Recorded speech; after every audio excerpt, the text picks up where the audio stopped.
Locally owned by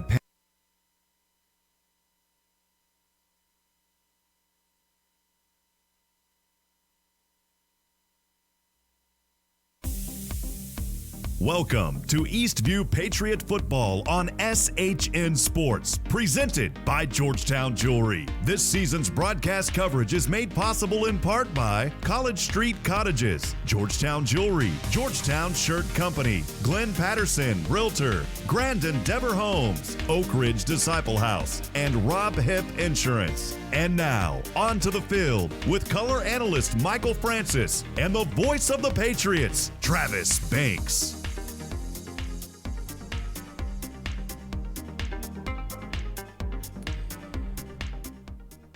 Week 1 of the high school football season for 2019 is in the books, and for the first time in several years, the Eastview Patriots can be included in the victorious half. They walked into Kelly Reeves Athletic Complex last week and defeated Westwood 42-35 in overtime after a 4th-and-1 goal line stand. They avenged a loss from the 2018 football season, and tonight they return home for the first time, looking to avenge another loss from 2018 against the Canyon Cougars from New Braunfels, Texas. Good evening, everyone, and welcome to Georgetown ISD Birkelbach Stadium. You are watching Eastview Patriot Football on SHN Sports, presented by Georgetown Jewelry. I'm Travis Banks. Alongside me is my broadcast colleague, Michael Francis.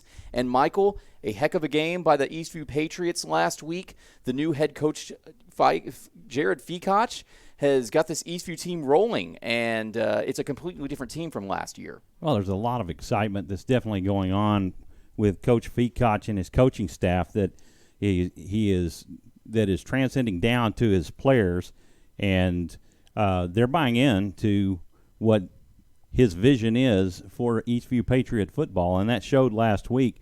You know, when Eastview would get down to the Warriors, they would not act like their backs were against the wall and they were down and out and dejected. They fought back, and they came back and eventually took control of the game in the overtime period and won the game. They did indeed, and Jackson Colson actually had the honors of being awarded the very first SHN Player of the Week award this week at practice.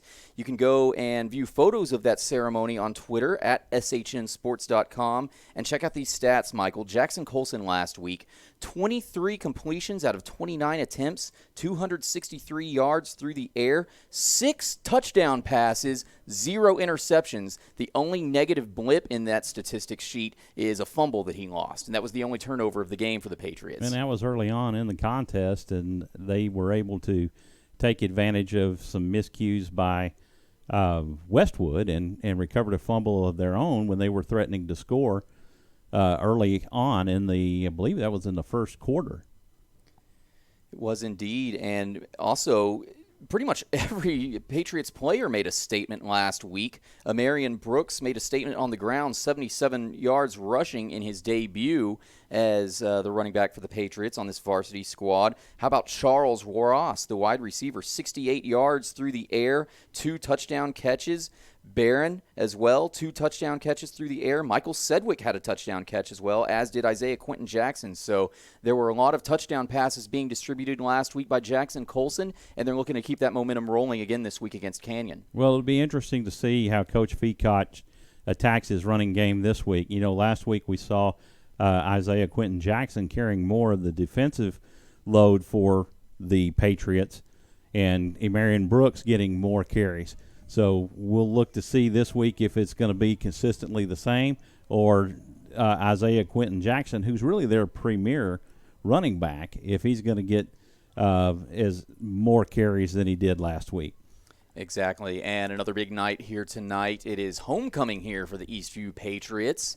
So the band went ahead and performed earlier on. We might have a longer halftime than as usual due to the homecoming ceremonies. And we will get you all that information as well. Canyon High School Band will be performing at halftime as well. And for the first time on this Eastview broadcast, we will be throwing it to the SHN Football Friday stream. over the halftime, over halftime. You will get to hear from Justin Simmons and Stephen Strong about all of the action going on across the SHN Sports Network and across the Central Texas area in terms of football. So pretty exciting night here tonight at GISD Birkelbach Stadium. So a little bit about the New Braunfels Canyon Cougars. They're from District 26 6A. They're coached by Joe Lepsis. They have 8 returning starters, 5 offense, 3 defensive. In 2016, they had a 4-6 record. They went 2-5 in district. They're projected to finish 7th in District 26 6A. Last week, they lost to Kyle Lehman, 24-21. They had 274 yards of total offense, 135 yards passing, 146 yards rushing. Bassett, they had 2 quarterbacks that played, Bassett and Gomez. Bassett threw had 7 of 15 with 99 yards with 1 interception. Gomez was 2 of 5 for 29 yards and 1 touchdown. Their running duties were carried out by Jarrett. He was their leading rusher, 7 carries, 81 yards, and the quarterback Bassett has 17 carries, 57 yards. And as you mentioned, last year the Patriots took one on the chin as they had led early in the game, but ended up losing that game to the Cougars 46-44. So tonight, in the Coach Feacock era of Patriot football and the excitement and the passion and enthusiasm that they played with last week, we look to see it here at home in this homecoming game tonight. Indeed, and oddly enough, last week's game between Canyon and Lehman, that was kind of a revenge game for Lehman in that they lost to Canyon to open up the 2018 football season, much like Eastview avenged their loss last week. So Eastview looking to avenge their second loss, and Canyon last year started out 2-0 against both Lehman and Eastview, and they are facing 0-2 this year. Eastview looking to go up 2-0 as well as the team captains meet at the center of the field. The team captains for the Patriots tonight, number 7, Luke Brown, number 55, Riley Cooper, number 67, Rodrigo Gutierrez,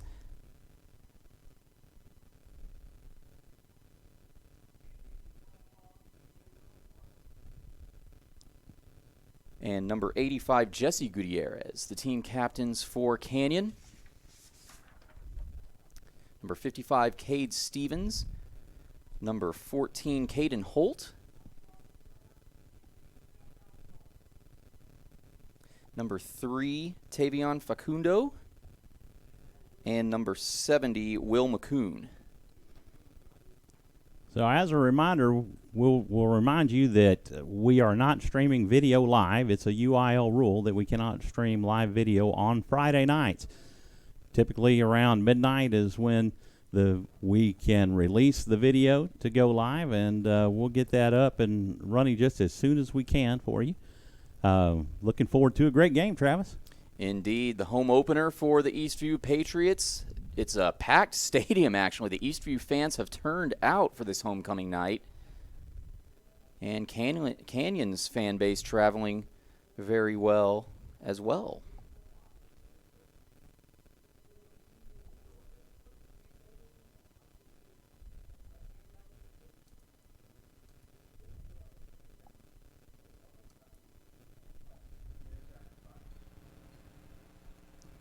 We'll take just a moment for the national anthem and get things underway here in Georgetown.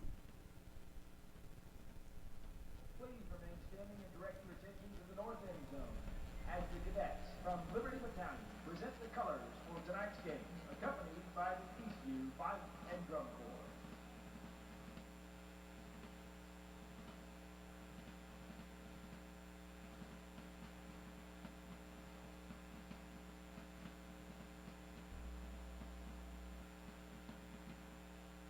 And now,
Fantastic rendition of the national anthem, as always, by the Eastview Patriot Choir.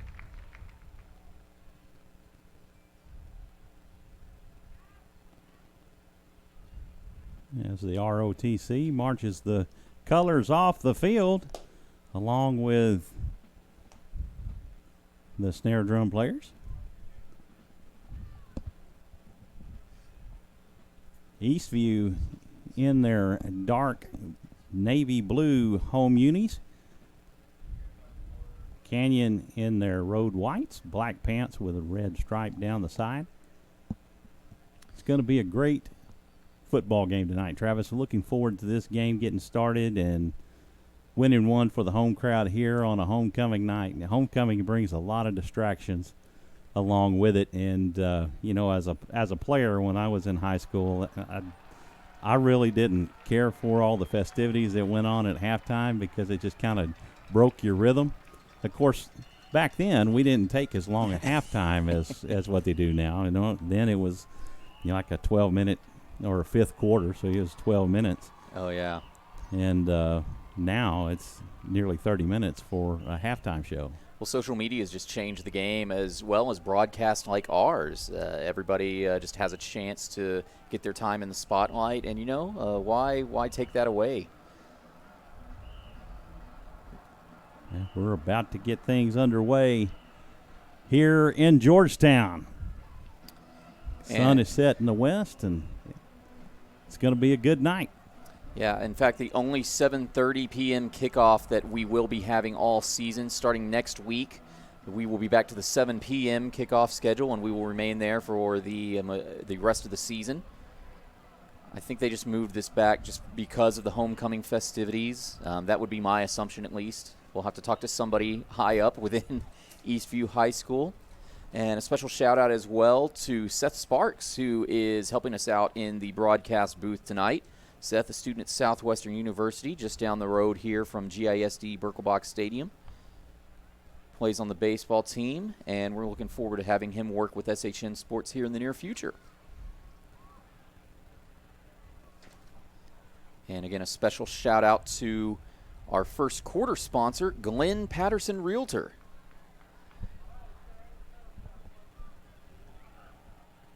As Canyon High School wins the coin toss, and they have elected to defer until the second half, meaning Eastview will return the opening kickoff. Set back deep to return for the Patriots, Isaiah Quentin Jackson and Charles Ross, both of whom had huge games last week against Westwood. Yeah, Ross definitely a fireball. I know his stats didn't have all those big numbers that really told the story of the type of game that he played, but he had an outstanding game last week versus Westwood. Cameron Welch, the kicker for Canyon, sets the ball up on the tee.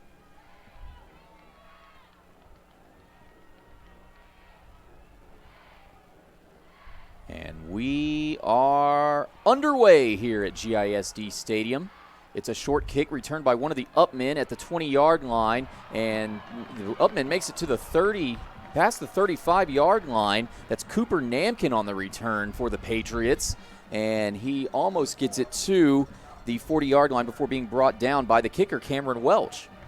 So a good return here by the Patriots sets them up in really good field position. The ball will be officially spotted at the 39-yard line, so the Patriots only have to go 11 yards to make it to midfield.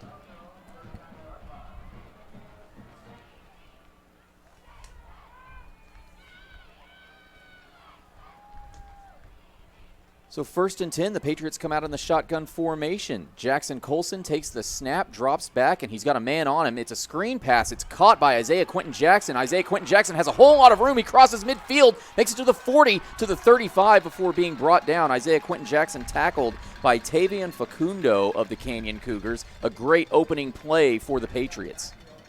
Took it all the way down to the 34. What a heads-up play. Looked like they were dropping back for a deep pass. Colson went to his outlet there with Quentin Jackson and picks up a huge Huge gain. 1st and 10, Jackson Colson takes the snap and drops back. He finds a wide open Charles Ross, who makes the catch inside the 10-yard line, runs out of bounds, and Charles Ross makes it to the 7-yard line. And Eastview just on a roll here. It'll be 1st and goal from the 7-yard line. Another big play by Charles Ross, Michael. Yeah, it's a 27-yard pickup. All this in just 35 seconds of gameplay. 1st and goal from the 7. Patriots come out in shotgun formation, 2 wide receivers on each side. Jackson Colson sends a man in motion from right to left. Colson takes the snap and rolls to the left side. He throws, he passes, got an open man, caught, dodges a defender, and into the end zone for Eastview. It's Tyler Wagoner who makes the catch and dodges his defender and walks in for an easy 6 points for the Patriots.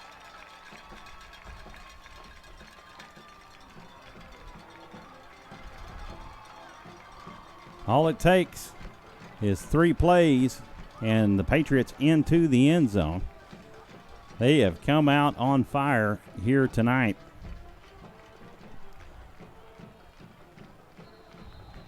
And before the PAT can be kicked or attempted, referees throw a whole bunch of flags and blow some whistles. Looks like it's going to be a foul call, an offsides call on Riley Cooper, the senior lineman for the Patriots. Looks like they're going to assess that penalty on the kickoff.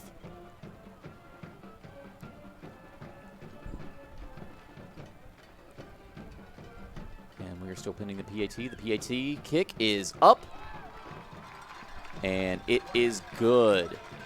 So just like that, the Patriots in 3 plays marched down the field 61 yards for a touchdown on their opening drive, Michael. That's the second opening drive touchdown for the Patriots this season. And we will take this opportunity to take a brief commercial break. Stay tuned. You're watching Eastview Patriot Football on SHN Sports, presented by Georgetown Jewelry.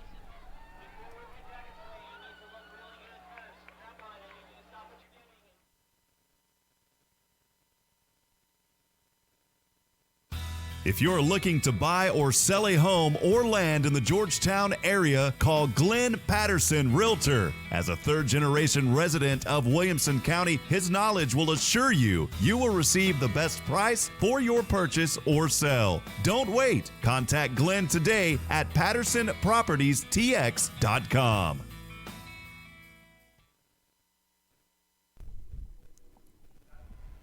Back here at GISD Birkelbach Stadium, where the Eastview Patriots march down the field on their opening drive and score an easy touchdown to lead it 7-0 over the Canyon Cougars. I'm Travis Banks alongside Michael Francis and Seth Sparks. Thank you for tuning in to Friday Night Football on SHN Sports, presented by Georgetown Jewelry, as Eastview's kick is high and taken by one of the Canyon up men, who takes the catch, takes the return, and makes it just about to the 38-yard line. And that was Matt Pollack making the return for the Canyon Cougars. Sets them up with some pretty decent field position as well. Well, he's one of those big fellas, and you're really nervous when those big guys get their hands on the football.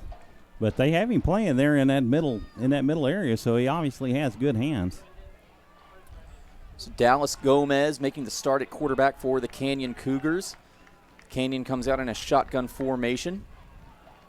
A very tight shotgun formation it is, and it's a handoff to the running back, who rushes to the right side, can't quite get the edge, and is tackled almost immediately by Cooper Namkin. Making the carry there for Canyon is Darian Tanner.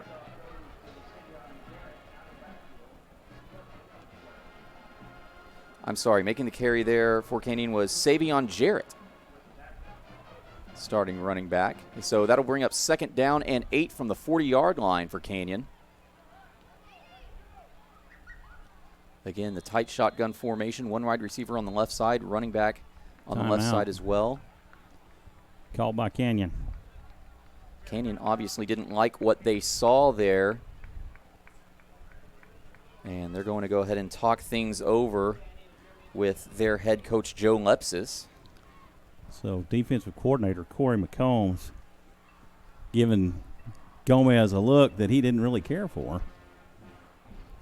You know, that's something Patriots fans really haven't seen the last couple of years. It's been very rare that the defense comes out with a package so stifling that it forces the opponent to take a timeout. So that's how you kind of have to figure that Coach Feacock has got this Patriots team rolling in the right direction. Really did. You remember last week versus Westwood, Westwood called a timeout early.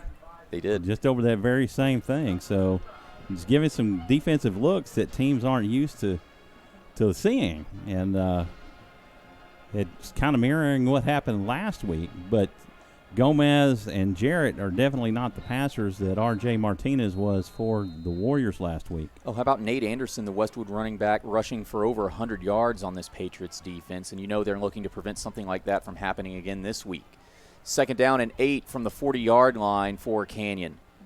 Gomez in the shotgun formation, one receiver on each side. It's another handoff to the right side to Jarrett, and Jarrett can't quite get the edge, has nowhere to run. Gain of 2, maybe 3 yards, brought down by Charles Ross, making a stand on defense as well. That's officially a gain of 3 yards, sets up 3rd down and 5 for the Cougars. Ball on the 43-yard line. So far, this Patriot defense is looking really good early here in the first quarter. 3rd and 5. Gomez takes the snap, drops back. He's a fade route to the left side. It's caught at the 30-yard line, to the 20, to the 10. Breaks free. The receiver walks right into the end zone for a touchdown. Making the catch is Colin Farr, my mistake. 57-yard touchdown pass and catch by Dallas Gomez. And just like that, Canyon ties the score on their opening drive, pending the extra point. Well, that's one of those plays right there that it could also have been defensive pass interference, as the defender never turned back to look at the ball, and he put his helmet right where the ball was coming in. PAT is very low, but it is good. And just like that, with 9:44 remaining in the first quarter, Canyon ties it up 7-all. We'll take another brief commercial break. Stay tuned. You're watching Eastview Patriot Football on SHN Sports, presented by Georgetown Jewelry.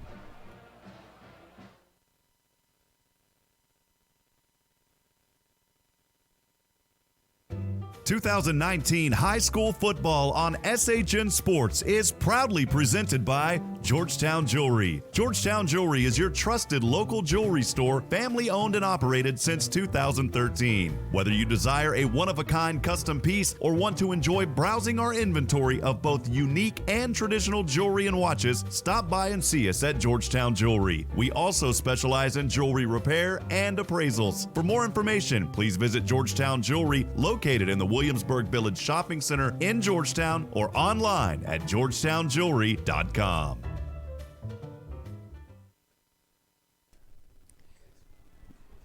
We're back here at GISD Birkelbach Stadium, where the Canyon Cougars have just marched down the field on their opening drive to match another opening drive touchdown by the Eastview Patriots. It's a tie ball game at 7-all with 9:44 remaining in the first quarter.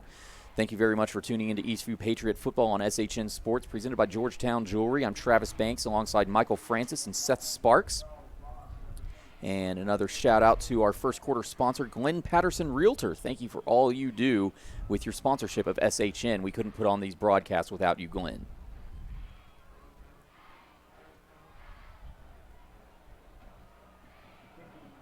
Now Cameron Welch looks to kick off yet again for Canyon. It's another high kick, will not be taken very far.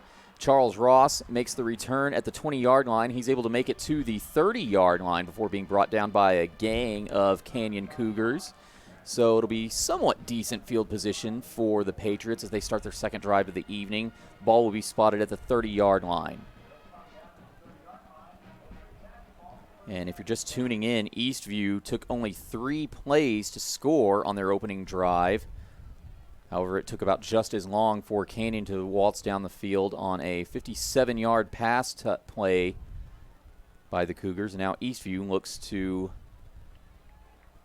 respond to that. 1st and 10 from the 30-yard line. Jackson Colson in the shotgun formation. There's some movement at the line, and flags are a-flying. We'll see who jumped first. They're going to march it off against Canyon. That'll be 5-yard walk-off. It was Caden Holt, one of the defensive linemen, who the referees say jumped first. So, as you said, Michael, the Cougars will back up 5 yards. It'll be 1st and 5 from the 35-yard line now for the Patriots. Jackson Colson in the shotgun formation, 2 receivers to the left side. It's a handoff to Isaiah Quentin Jackson, who rushes up the middle, gain of maybe 2 yards before being brought down. I think Canyon had that run scouted out pretty well, but still 2nd down and very short. Tackle made by Robert Crandall.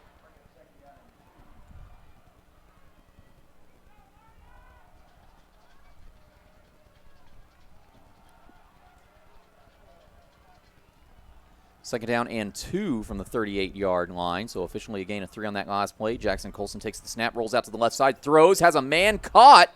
No, incomplete. It falls incomplete. That pass intended for Michael Sedgwick at about the 50-yard line. It was a little underthrown. Michael Sedgwick kind of had to dive to try to make the catch. Couldn't end up holding on to it. That brings up 3rd and 2 for the Patriots.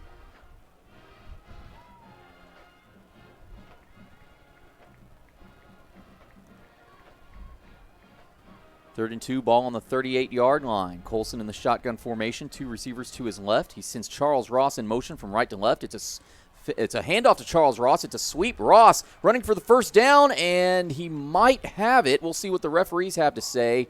They're going to give Ross the first down, and Ross is knocked out of bounds very quickly by Robert Crandall and Morgan Holt, 2 defensive players for the Cougars. And the chains will move, so a sweep by Charles Ross from right to left gets the Patriots the necessary 2 yards for the first down. It'll be 1st and 10 from the 40.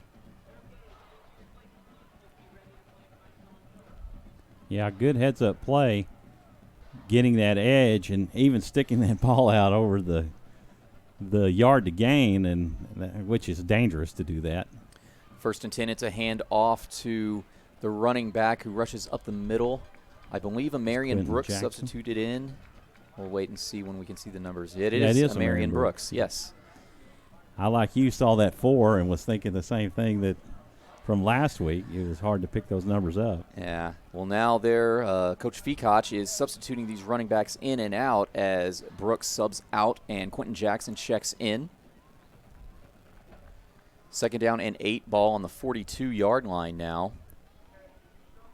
Patriots come out in the shotgun formation yet again. 2 receivers to the left side. Quentin Jackson lines up on Jackson Colson's left.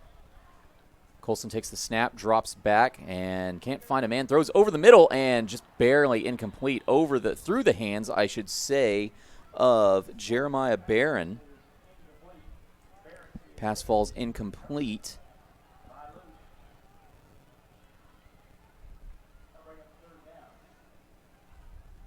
Jeremiah Barron, better known as Jerry Barron. We've got him listed as both. He's listed as Jerry on our 2 deep here. Either way, sets up 3rd down and 8 from the 42-yard line. A Cougar defensive lineman jumps before the snap, and Eastview has to be pretty happy with that. They'll at least get a 3rd and short out of this.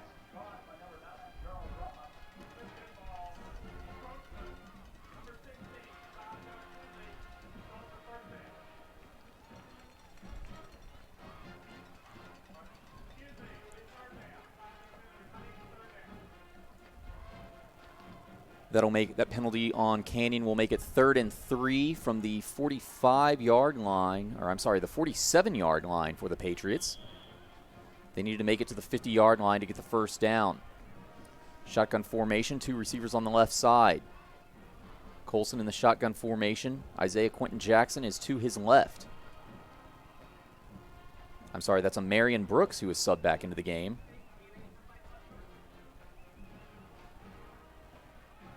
Colson calls an audible now at the line as the play clock hits 1, and they barely got the snap off, and it's a quick slant pass to Charles Ross, falls incomplete. Jackson Colson threw it like his life depended on it. Ross, it just bounced off his fingertips, that pass falling incomplete.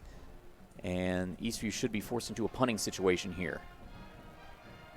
Well, that's something you haven't seen from Charles Ross, is one that gets his hands and gets out. He made some pretty good catches last week that were very clutch, and this one slips by him.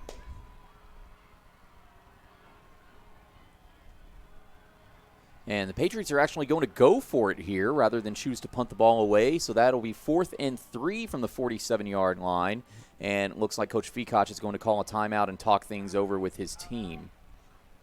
So it'll be the second timeout taken in early in this game, one by each team.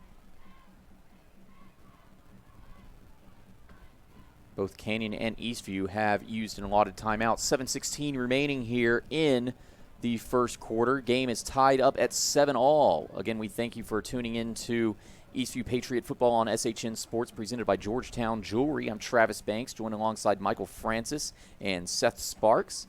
And we'll take this opportunity to give a shout-out to our first quarter sponsor, Glenn Patterson Realtor.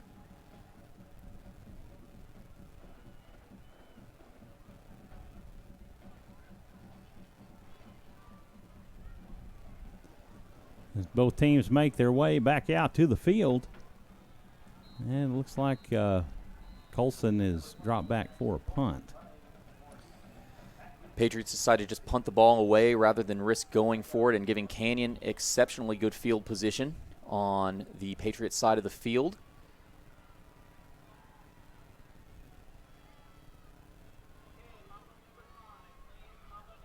Colson's punt is up, and it hits around the 20-yard line and bounces out of bounds. So Canyon's Michael Williford will not have a chance to return the punt. And instead it'll set up the Canyon offense at about their own 20 as they look to go up and take the lead for the first time here after marching right down the field on their opening drive, scoring a touchdown. Again, if you're just tuning in, Calvin Farr for the Cougars had a 57-yard touchdown catch on Canyon's last offensive drive, ran right down the field, was able to avoid his defender and walk right into the end zone. Now, the one thing Coach Feacock wants to avoid giving up are these huge explosive plays, as that last touchdown play by the Cougars. 1st and 10 for the Cougars, and it's a handoff to the running back. Rushes up the middle towards the right side. On the carry is Savion Jarrett, and making the tackle is Eric Milliot for the Patriots.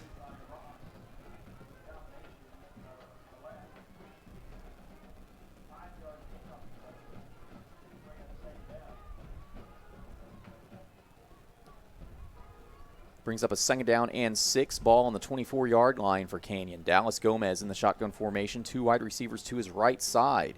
Gomez takes the snap, doesn't drop back at all. He throws, has a man to the left side, caught, and immediately knocked out of bounds. Making the catch there is Calvin Farr, and making the tackle was Michael Sedgwick. So a number of Eastview Patriots are playing both sides of the ball tonight. Yeah, it comes up to a 3rd and 1 for the Cougars.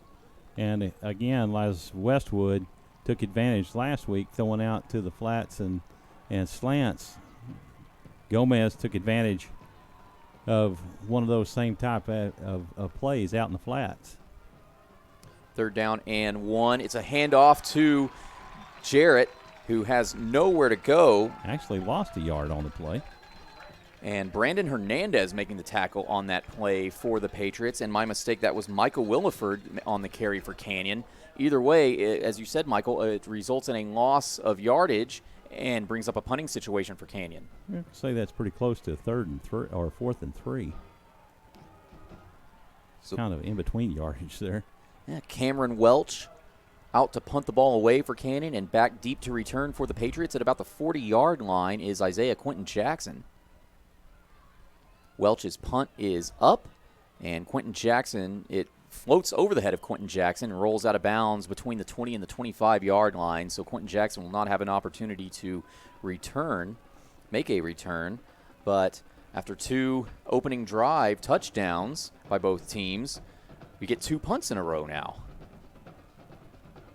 And that was a good punt. It was a good spiraling punt from Canyon. And Eastview has really got to get back on track, get their rhythm going again, as they did on that first drive. Kind of knocked the wind out of Canyon to start the game, and Jackson Colson just needs to get things back in rhythm as he leads his offense back out on the field. It'll be 1st and 10 from the Patriots' own 25-yard line. Colson fakes a handoff, has a man over the middle. It falls incomplete. The pass intended for Jacob Martin. Broken up by number 23, Robert Crandall. What a great defensive play as he knocked that ball out of the hands of the receiver. It was very tight coverage by Crandall, too. I think he saw that Colson was going to fake that handoff for the play action all the way and decided to stay on his man. Brings up 2nd down and 10 from the 25-yard line. Patriots in the shotgun formation. 3 wide receivers to Colson's left, as well as the running back of Marion Brooks. Colson takes the snap, drops back, looks for a man, throws to the left side. It's caught at the 30-yard line, and the receivers try to spin around. It's Michael Sedgwick making the catch. He's able to get maybe 2 yards after making the catch before being brought down by Alex Bolabasis.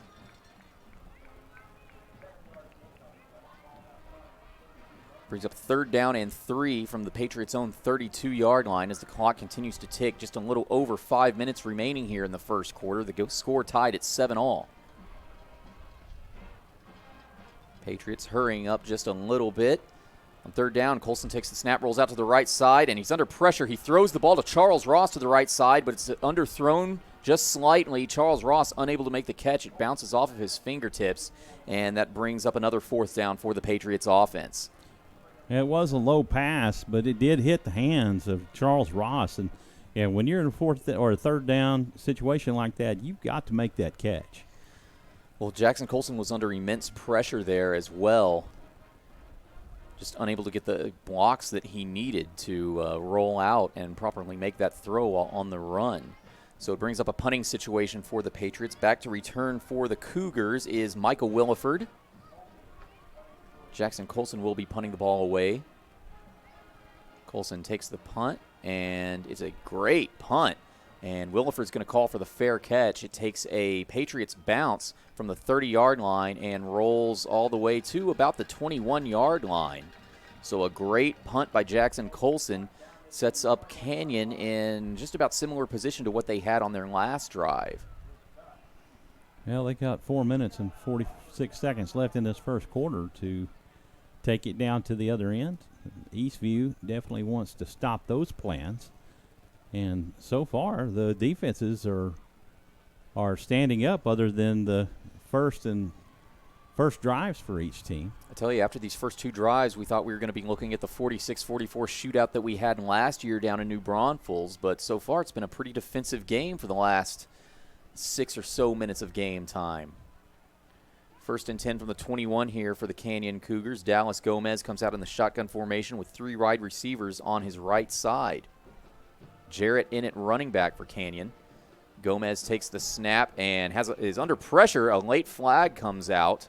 I think we're going to get holding on number 72 for Canyon. Gomez decided to keep the ball himself and scramble to the right side. He was brought down by Jordan Oswald. Not sure how much yardage he gained, and we'll find out what this flag is all about as well. Holding.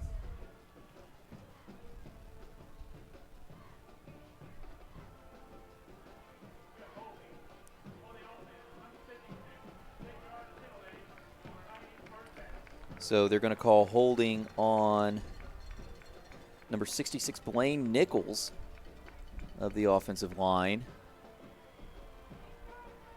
So that gives Canyon a 1st and 20, ball on their own 11-yard line in the shadow of their own goal post. Dallas Gomez takes the snap and immediately throws to his right side. It's a screen pass. The wide receiver makes the catch and dodges a tackle. Making the catch is Jacob Garcia, and he makes it almost all the way back to the 20-yard line before being brought down by Sammy Gonzalez. Jordan Oswald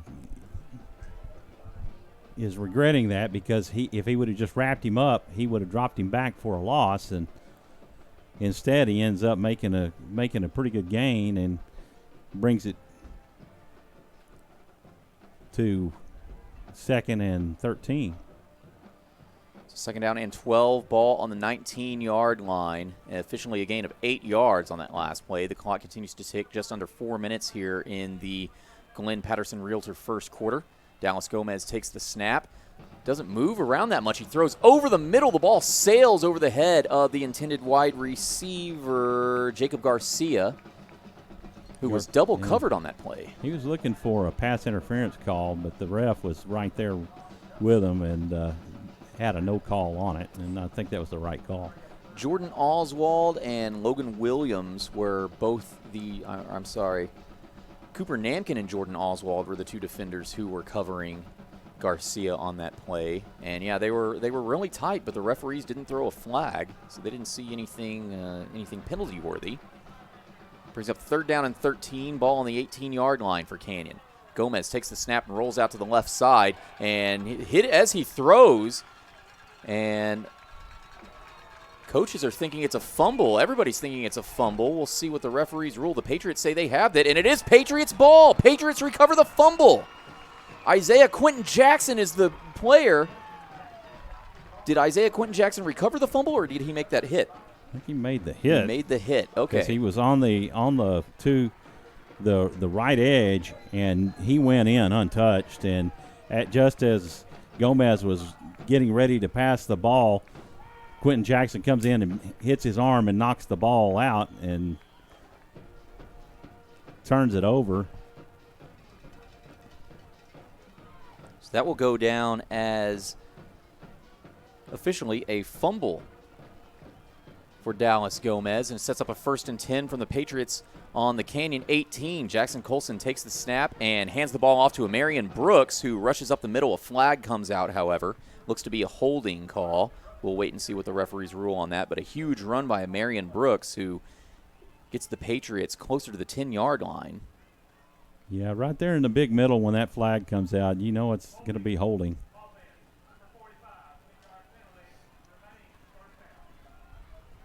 Hagan Ward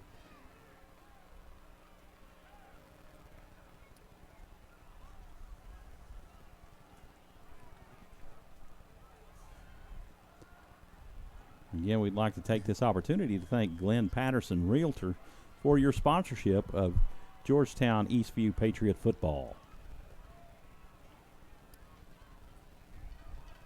Sorry, Hagan Ward was not involved on that last play. My mistake. It'll bring up a 1st and 20 for the Patriots on their own 28-yard line. Colson throws over the middle. Pass falls incomplete, intended for Jerry Barron.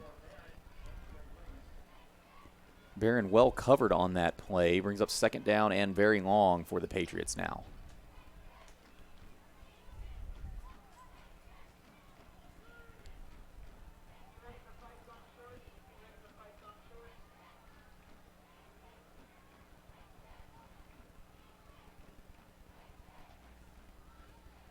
So now the Patriots come back out in shotgun formation. 2 wide receivers to the left side.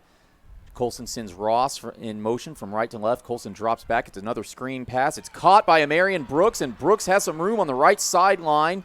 Makes the catch and rushes out and is knocked out of bounds just shy of making the 15-yard line. And Brooks is knocked out of bounds by Darian Tanner. Pretty decent gain. Gets the Patriots back inside of the red zone. And we've got an injured Canyon Cougar down there on the field. So, Michael, I think with the 3rd and 11 looming, we'll go ahead and take a brief commercial break while the injured Cougar is tended to. Stay tuned. You're listening and watching Eastview Patriot football on SHN Sports, presented by Georgetown Jewelry.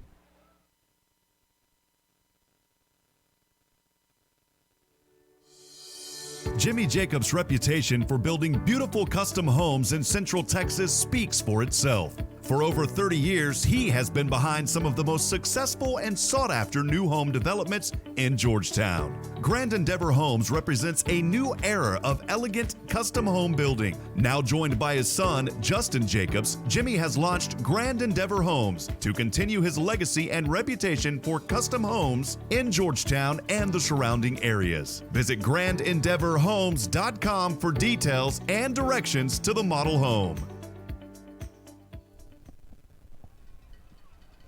Welcome back here to GISD Birkelbach Stadium, where with 3:09 remaining in the first quarter, the Patriots and the Cougars are tied at 7 apiece, and that injured Cougar walking off the field under his own power. He'll be all right. But the bigger story here on this drive is Eastview facing a 3rd and 11 now from the Canyon 19-yard line.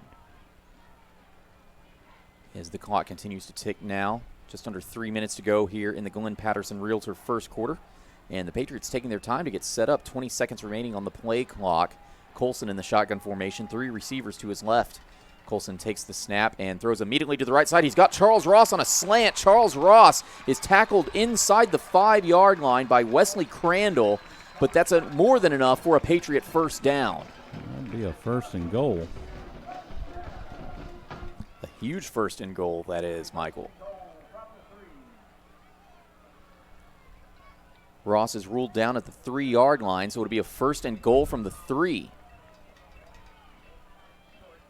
Colson takes the snap in shotgun formation. He throws a quick fade route to the right side to Charles Ross, who makes the catch, but the referees rule his foot was out of bounds. And there is also a flag on this right at about the 5-yard line. Not sure if that's going to be pass interference or what. Colson was going for the quick post route fade to Charles Ross. Just overthrew Ross a tad bit. See what the referees have to say.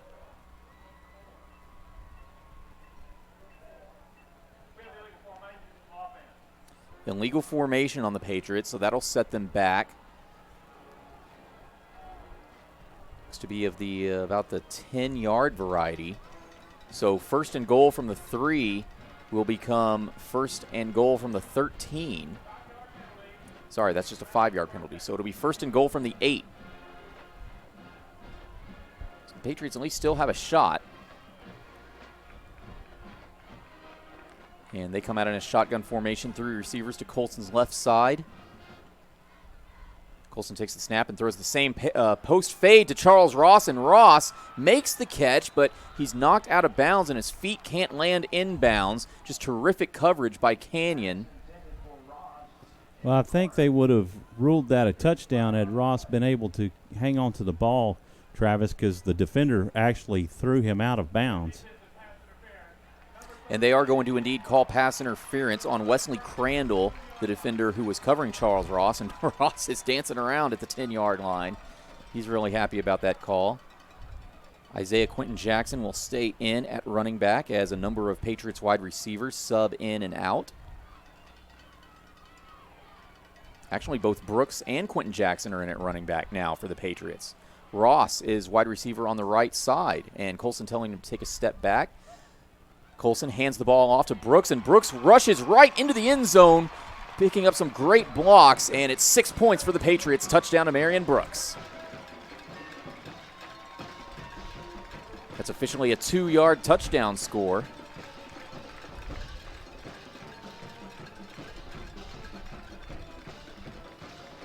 And Eastview retakes the lead here with 2:05 remaining in the first.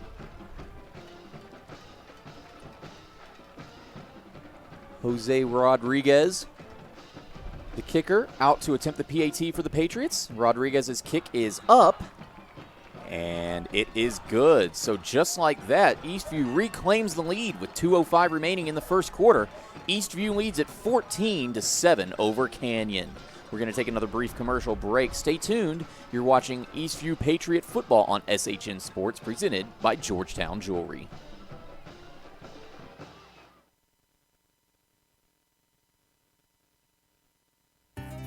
The Oak Ridge Disciple House is a proud supporter of Central Texas high school football. The Oak Ridge Disciple House is a faith-based, nonprofit 501c3 Christian character building ministry helping men 18 and older who are suffering from drug and alcohol addiction. If you or someone you know needs help, there is light at the end of the tunnel. That light can be found through the Oak Ridge Disciple House. For more information, please visit oakridgedisciplehouse.com.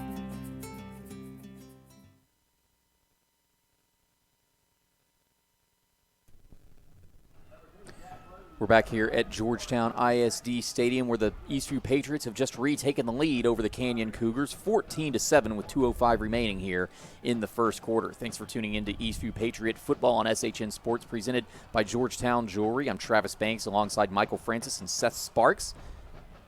As Rodriguez's kick is more of an onside kick, it takes a bounce, and Canyon recovers at the 30-yard line and is able to get the ball one of the upmen to the 35-yard line before being brought down. So Rodriguez kind of upset with himself. And that was Jesse Gutierrez for the Cougars.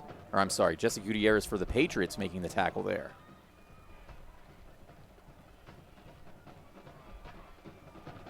Well, the defense has got to come out and play some heads-up defense and not allow Canyon to respond, keep them out of the end zone. They had that one explosive play that got them into the end zone, and so far the Patriot defense has stopped that momentum from Canyon as they've had to experience a costly turnover, a fumble, and caused by Quentin Jackson during their last offensive drive. Penalty called on Eastview here on that return, so it sets up Canyon with really good field position. It's a 1st and 10 from Canyon's own 42-yard line. Just under 2 minutes to go here in the Glenn Patterson Realtor first quarter. Dallas Gomez takes the snap, throws a fade to the left side. It's just off the fingertips of the intended wide receiver, Callan Farr, who scored the Cougars' only touchdown of the evening so far tonight. And on the coverage there was Charles Ross. Well, he just ran a fly pattern. He really had very little juke move, and that was it. It was straight down the left side of the field as they are headed north. 2nd and 10 for the Cougars. It's a handoff to the running back, and he's got it almost to the 50-yard line. Making the carry there was Michael Williford. And he sets up a 3rd and pretty short for Canyon, brought down by Eric Milite. 3rd and 5. Officially a 5-yard gain for Williford.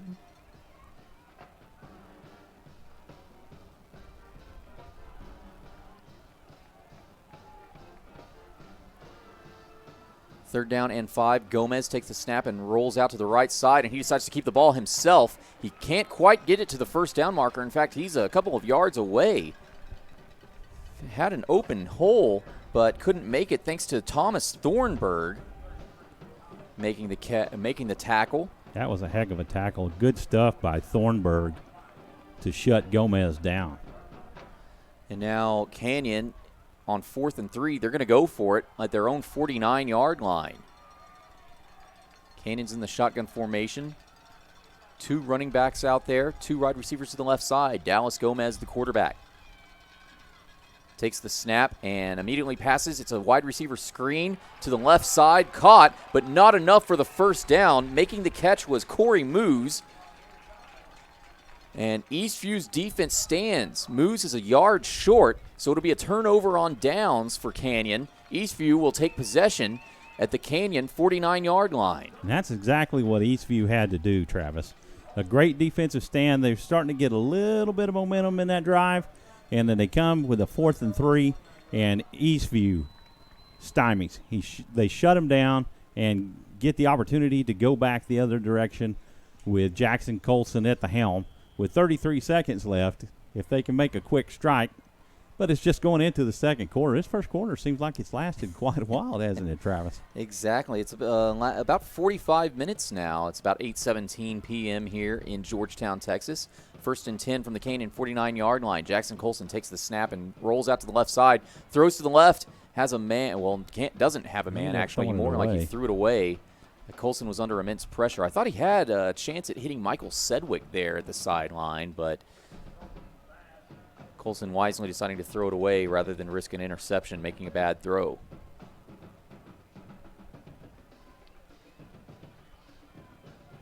So the clock will stop with 27 seconds left. Eastview leading at 14-7 over Canyon.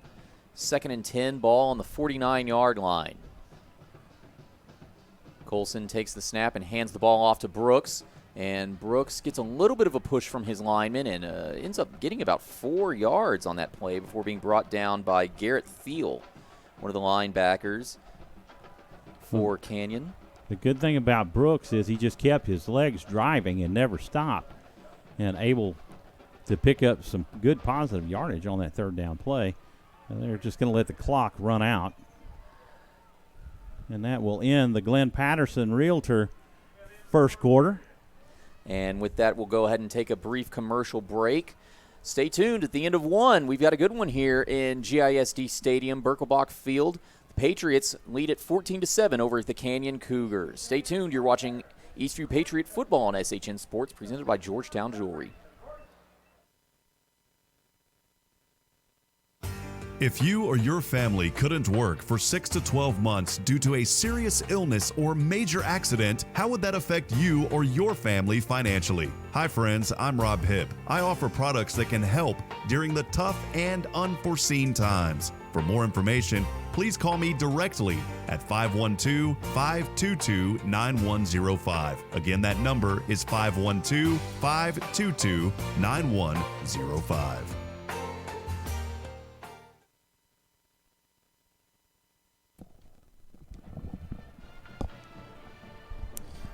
Welcome back here to Georgetown ISD Stadium, Birkelbach Field, where at the start of the second quarter, the Eastview Patriots lead at 14-7 over the Canyon Cougars, looking to avenge last year's loss down in New Braunfels. I'm Travis Banks alongside Michael Francis and Seth Sparks. We thank you for tuning in to another edition of Eastview Patriot Football on SHN Sports, presented by Georgetown Jewelry. And on 3rd down and 6, the Patriots in shotgun formation. Jackson Colson hands the ball off, and the running back has not enough room for a first down. It was a Marion Brooks on the carry, and he's tackled by Jackson Duncan of the Canyon Cougars. Patriots make it to the 43-yard line, but they're going to be short 3 yards of the first down. It'll bring, or 2 yards, I should say. It brings up a 4th and 2, and the Patriots are going to go for it. And number 16 of the Cougars, Joey Drastata, jumps off sides, and he was fooled by that snap count, so this should be an easy first down by penalty for the Patriots.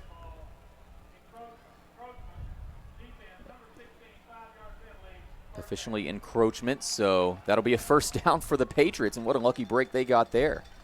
Definitely a lucky break. That hard count is what Jackson Colson's been working on, and evidently it worked, and that's the opportunity that you wanted to do. That's what you wanted to do, to turn that easy first down. Makes it 1st and 10 from the Canyon 38 for the Patriots. Colson in the shotgun formation hands the ball off to Isaiah Quentin Jackson. Quentin Jackson able to rush up the middle towards the right hash mark. A gain of 4, maybe 5 yards. Brings up second down and manageable. Quentin Jackson brought down by Tristan Smith, one of the linebackers of Canyon.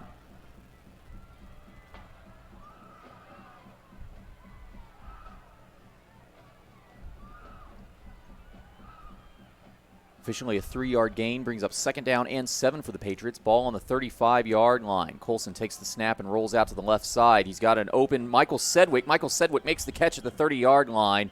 Gains maybe 2 more yards after completing that catch before being knocked out of bounds by Wesley Crandall, who has had some great defensive coverage of wide receivers so far this game. Sedgwick not able to get the first down, though, so this will bring up 3rd and short. 3rd down and 1 officially from the 29-yard line. Good heads-up play by Sedgwick, looking for the yard to gain and getting out of bounds. On 3rd and 1, Colson takes the snap and rolls out to the right side. Nearly hit as he throws. Throws to the right side to Charles Ross, who somehow makes an underthrown catch and is able to step out of bounds around the 20-yard line, so that'll move the chains for the Patriots. What a catch by Charles Ross. Well, that's more of what we were seeing from last week. He's had 3 catches that he should have made and ended up dropping early in the first quarter, and it's good to see that come back. 1st and 10, ball on the 22-yard line. Patriots not quite in the red zone. Colson in the shotgun formation, 2 wide receivers to his right side. One of the Canyon linemen jumped, and Colson thinks he has a free play. He throws to the left side towards Michael Sedgwick, who is nearly out of bounds, makes a catch out of bounds. No flags. No flags, though. So that will bring up second down. I think Colson there, he saw the lineman jump and thought he had the free play there. But it was great defensive coverage by Canyon's Wesley Crandall, yet again covering Michael Sedgwick. And Michael Sedgwick made the jumping catch, but was unable to get his feet in bounds. A lot of times what you'll see with a good center is when they see a defender gets in that neutral zone, Slant pass on second down to Michael Sedgwick, who makes the catch in the middle of the field, closer to the left hash mark, brought down by Wesley Crandall, who is doing some really good coverage, but sometimes allowing these Patriots wide receivers to break through and make plays. And that sets up a 1st and goal for the Patriots, and they're in hurry-up mode. They hand the ball off to Amarian Brooks, who once again rushes up the middle for a Patriots touchdown. Amarian Brooks making it look easy, and this Canyon defense just looked completely lost after Michael Sedgwick set up the 1st and goal on his slant route catch. It was a very quick setup and handoff to Amarian Brooks, and Brooks got some great blocking, rolled into the end zone untouched. Brooks showing that raw power that he has, a big back up the middle. And the kick by Rodriguez is good, and that will extend the lead to 21-7. What an amazing feat by the Eastview Patriots. 10-14 remaining here in the second quarter. We'll go ahead and take a brief commercial break. Stay tuned. We'll have more exciting action on Eastview Patriot football on SHN Sports just after this.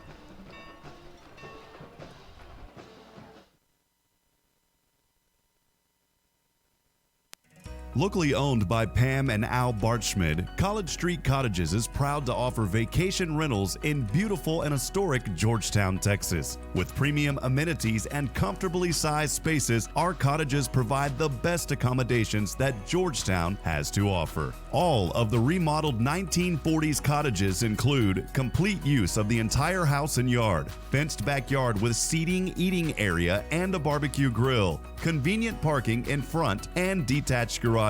For more information and to book, visit collegestreetcottages.com.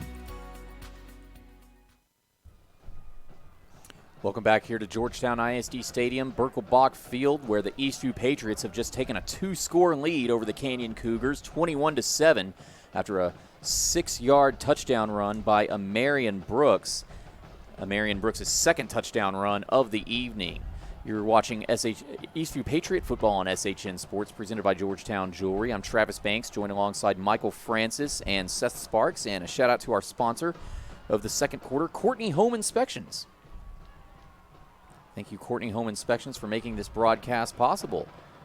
As Rodriguez's kick is up and returned by Canyon's Kyle Smith, who makes it past the 30-yard line, can't quite make it to the 35-yard line, and is tackled by Ryan Adams of the Patriots. Well, Eastview flexing a little muscle here early in the second quarter, Travis, and extending the lead by 14 over Canyon. So they're excited. It's homecoming night, and you always want to win that homecoming game. But especially amidst all the distractions that go on during the game. Yeah, usually you try to schedule a homecoming team that you know you can beat too, but maybe that's how confident Eastview is this season. 1st and 10 from the 34-yard line for Canyon. Dallas Gomez takes the snap and throws to the left side. Has a man caught at the 40-yard line before being immediately hit. Making the catch for Canyon was Darian Tanner, and making the tackle for Eastview was Jerry Barron.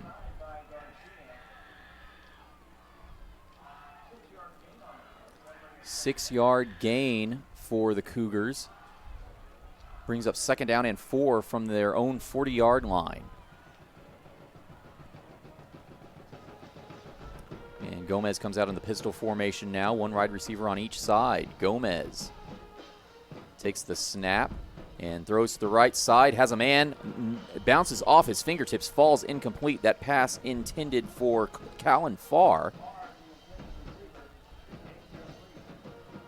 Eastview definitely doing a better job of protecting these corners on the slants, as Canyon definitely hasn't had a whole lot of success as of late in this game throwing to that side. They've had their receivers covered. I've been watching Gomez. He's looking for those guys, and he doesn't have an open guy, so he's having to go to his checkdowns, look for another receiver. Brings up 3rd down and 4 from the 40-yard line for Canyon. Gomez in the pistol formation takes the snap, and he's under pressure. He has to throw the ball away to the sideline. Otherwise, he would have taken the sack And what a great defensive stand by the Patriots. They set up a punting situation here for Canyon. Well, that was lucky to make it to the line or just past the line of scrimmage, or else it would have been intentional grounding. I'm sorry, go ahead, Michael. It was Thomas Thornburg. I just wanted to give him a shout-out for making the defensive play. The umpire was right there or the line judge was right there, and it just landed to his right foot. Well, and the punt is mishandled by Welch, and Welch able to get it off. The punt rolls out of bounds just after passing the 30-yard line. So Isaiah Quentin Jackson will not have a chance to return the punt, but it sets up decent field position here for the Patriots with 9:14 remaining here in the Courtney Home Inspection's second quarter, and Eastview leading at 21-7. Well, you don't want to get comfortable. That's the last thing that you want to get. You want to keep that fire going. Don't let your foot off the gas. Just keep going. Remember last week against Westwood, Michael, Eastview never led by more than 2 touchdowns, and Westwood was able to come back from both of those 14-point leads. Well, there's a huge difference. They're not facing a quarterback that's the caliber of R.J. Martinez. That's for sure. Canyon really trying to find their quarterback on the season. 1st and 10. Colson drops back, has a man over the middle, caught, and immediately brought down at the 45-yard line. That's Isaiah Quentin Jackson making the catch. Caught that in double coverage. Incredible. And what's even more incredible about all these wide receivers, Michael, is that they're playing both sides of the ball. So you know they've got to be tired out there. Right. Well, Colson doing a great job of hitting these tight windows. It's a 1st and 10 ball on the 44-yard line, and Colson is under immense pressure almost immediately. It's Caden Holt who nearly got a sack of Jackson Colson. Colson had to end up throwing the ball away, and luckily for Colson there was a receiver in the vicinity, I believe. Otherwise, he would have been flagged for intentional grounding. Right, because that receiver was coming back. He just wasn't able to get it to him, because as he threw it, he got hit by the defender. I believe that was number 70. Either way, on 2nd and 10, it's a handoff to Quentin Jackson, and Quentin Jackson rushes to the left side, can't quite get the edge. He's tackled by Jack Lewis, and a flag comes out after the tackle. I believe it's going to be a face mask on Lewis. Yep, that'll be a 15-yard variety penalty. Isaiah did not look happy on that tackle.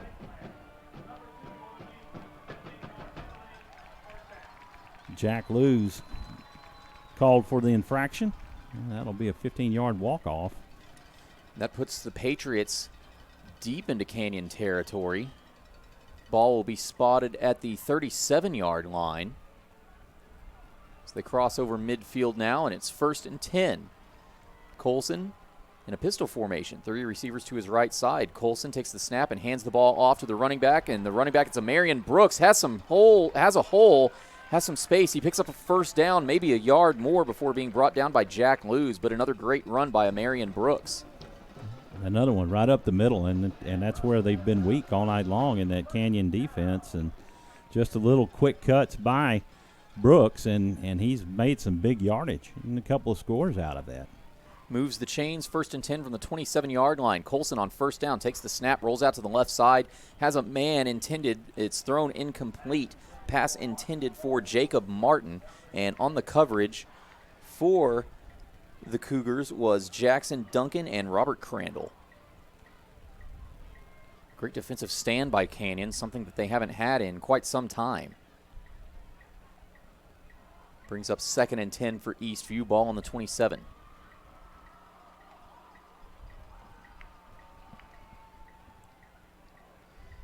Colson takes the snap, throws to the left side. It's the same play. It's caught. That's Jerry Barron making the catch for the Patriots. And Barron makes it to the 15-yard line. That'll be enough for a Patriots 1st down. Just a simple throw to the left side. I thought it was the same play they called last time. That's what I thought. And that 15 looked like a 6. And Alex Bulabasis making the tackle for Canyon as Isaiah Quentin Jackson takes a handoff, spins around a defender, dodges a tackle, or breaks a tackle, I should say, and rushes into the end zone for a touchdown, a 13-yard touchdown run by Isaiah Quentin Jackson, his first of the night, and Eastview takes a commanding 27-7 lead over Canyon. Impressive footwork by Quentin Jackson as he makes some quick cuts there up the middle to get that open lane to the end zone. Outstanding effort by Isaiah Quentin Jackson to get the score. Rodriguez out for the PAT. His kick is up, and it is good. So now Eastview leads it 28-7 over Canyon. Looking to avenge last year's loss with 7:48 remaining in the Courtney Home Inspection second quarter. We'll take a brief commercial break. Stay tuned. You're watching Eastview Patriot football on SHN Sports.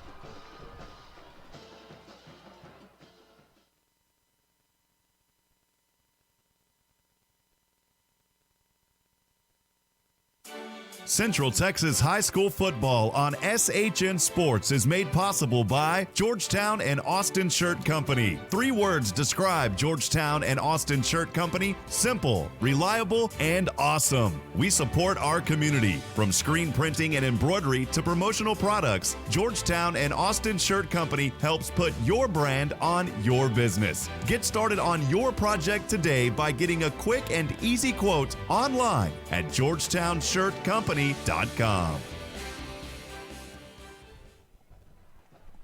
Welcome back here to Birkelbach Stadium, Birkelbach Field, GISD Stadium. You're watching Eastview Patriot football on SHN Sports, presented by Georgetown Jewelry. I'm Travis Banks alongside Michael Francis and Seth Sparks. Eastview has just taken a commanding 28-7 lead over Canyon, a team they lost to last year, and are looking to avenge that loss. The kickoff by Rodriguez goes out of bounds, so that'll be a penalty flag on the Patriots, and it'll set up the Cougars with some pretty good field position here. And let's be honest, Michael, the Cougars, I should say, need a little bit of that help right now because they just can't get anything going against this Patriots defense. Yeah, they're needing some momentum, and Eastview wants to keep the water on the fire and keep that fire out and stay in control of this game and keep a commanding lead over the Cougars. It'll be 1st and 10 for Canyon from their own 30-yard line. Dallas Gomez, the quarterback, sets up in a pistol formation, 1 wide receiver on each side. He's got 2 running backs as well.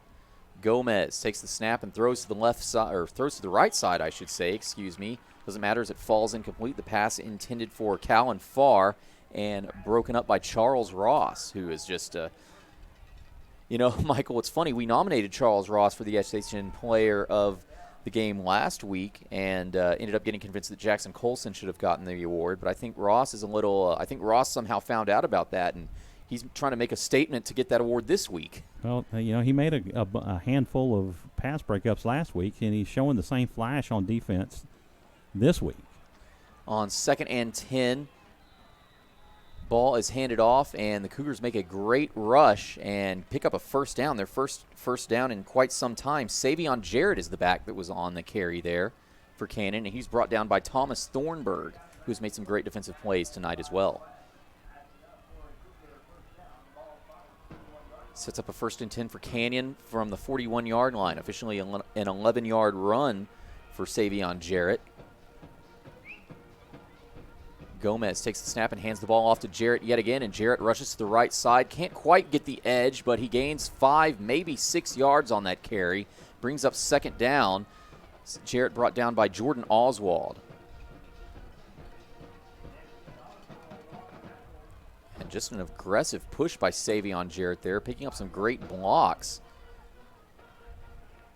Officially a 5-yard gain. It'll be 2nd and 5 from Canyon's own 46-yard line as they just want to get past midfield. Gomez in the pistol. On the right hash mark. Gomez takes the snap, immediately throws to the left side. He has a man caught at the 50-yard line, brought out of bounds at the 50. Making the catch was Callan Farr again, and he's knocked out of bounds by Jerry Barron. Callan Farr finally getting back into the game with a couple of catches. He has Canyon's only touchdown catch of the evening. Oh, wait a minute. They rule it. Did they rule it incomplete? Hey, he caught it in bounds, right? He caught it in bounds and was kind of spun out of bounds after making the catch. Unless he never maintained full possession. It's hard to see because he was on the left sideline, which is the opposite direction of where we are.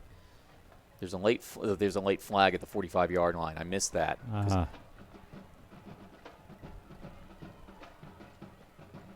So that not only negates Callan Farr's catch, but it knocks the Cougars back a couple of yards. Yeah, 10 yards.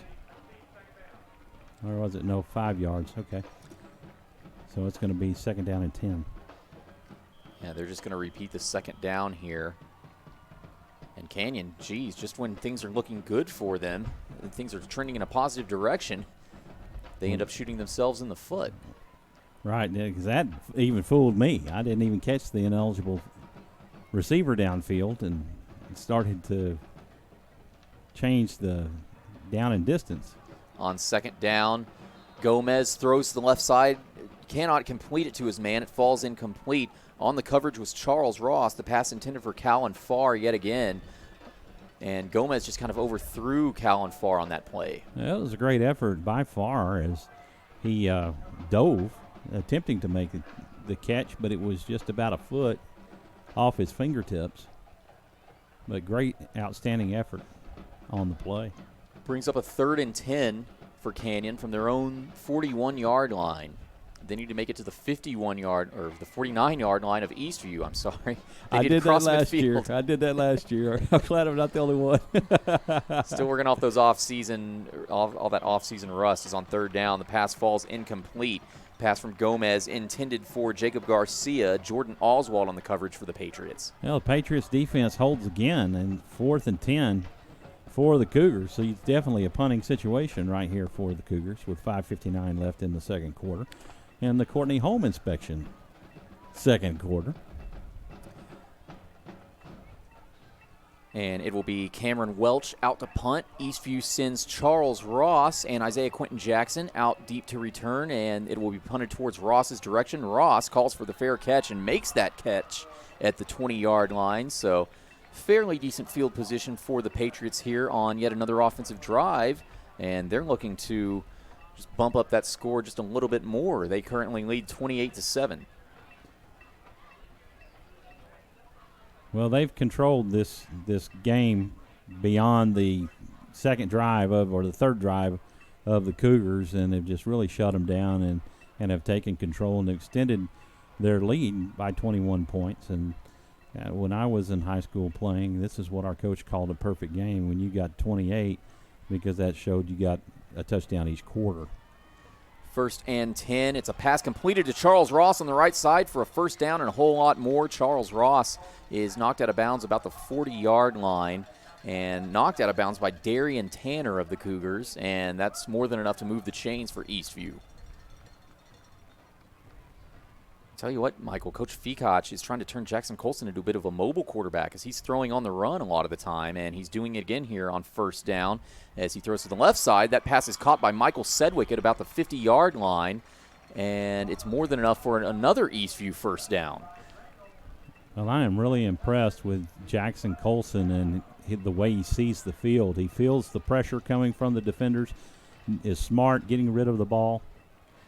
Wesley Crandall made the tackle on that last play for Canyon, and here on first down from the 48-yard line, it's a handoff to Marion Brooks, who doesn't have much of anywhere to go on that carry, and he might have lost a yard on that carry, actually. I think they're going to roll him down at the original line of scrimmage, so it brings up 2nd and 10.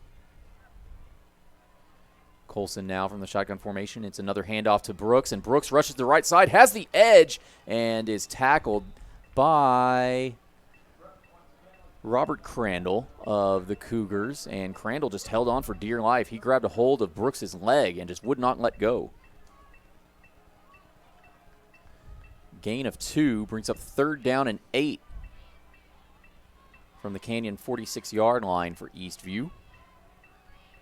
Pistol formation for the Patriots, and they've got a defensive lineman to jump. There's a flag, a free play for Colson. He throws to the left side. Michael Sedgwick cannot quite make the catch. He was being covered by Wesley Crandall, but it's a free play for the Patriots as one of the defensive linemen jumped.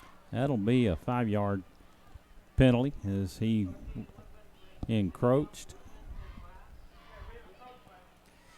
I tell you what, Michael, it feels like Coach Feacock has just modernized this Patriots offense, because you see that a lot in college and especially the NFL, where they try to fool the defensive lineman with the snap count and try to get that free play. It's something a lot of players are being taught these days, especially with all these spread options overtaking the sport. It was a good heads-up play by Wesley Crandall to stay with Sedgwick, as else it would have been a free play, and Sedgwick would have gone to the house because there was nobody between him and the end zone. It'll be 3rd and 3, ball on the Canyon 41-yard line. Colson takes the snap and in play action, and he's got Michael Sedgwick, who makes the catch on a slant route, but he drops the ball. He drops the ball after making the catch. The referees did not rule that that's a fumble. They're going to rule that it was an incomplete pass. Luckily enough for the Patriots, they're going to rule that Michael Sedgwick never had full possession of the ball. It was the right call. It was a good call. He had it and started bringing it in. He never got it to his body to show that he had control and make that football move as the ball came out as he was bringing it towards his body, and he lost control of it. So it's a right call.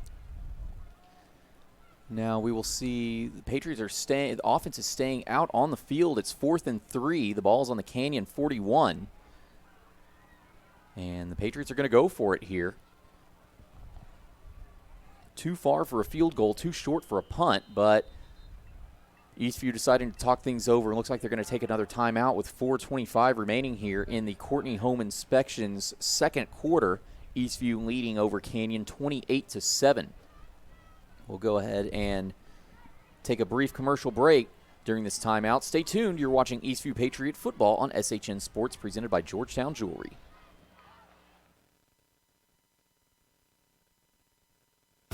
If you or your family couldn't work for 6 to 12 months due to a serious illness or major accident, how would that affect you or your family financially? Hi friends, I'm Rob Hipp. I offer products that can help during the tough and unforeseen times. For more information, please call me directly at 512-522-9105. Again, that number is 512-522-9105.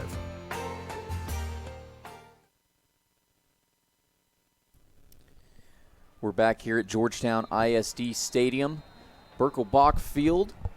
We're coming off of a timeout, 4:25 remaining here in the Courtney Home Inspection second quarter. The Eastview Patriots leading at 28-7 over the Canyon Cougars. Patriots are going to go for it on 4th and 3. Well, they were going to go for it until they talked things over and have decided to punt the ball away. Canyon was not expecting that. They have to send a man out deep to return. It's Tavion Facundo. Jackson Colson is out to punt the ball away for the Patriots. And there's a flag as the ball is snapped. Colson's punt is high and just floats out of bounds around the 25-yard line, but we'll wait to see what this referee threw the flag for. One of the line judges.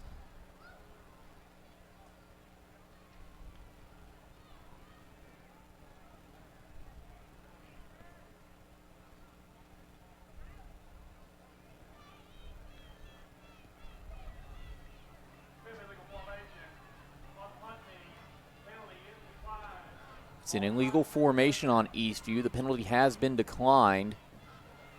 So I think we'll see Canyon just take the ball over at their own 30-yard line. And that is indeed what will happen. Canyon coming back out on offense, just trying to get something going here before halftime, as Eastview has held them scoreless since their opening drive. Well, it seems like just maybe a little bit of flatness kind of going on the Eastview offense on that particular drive. But likewise, Canyon's been flat.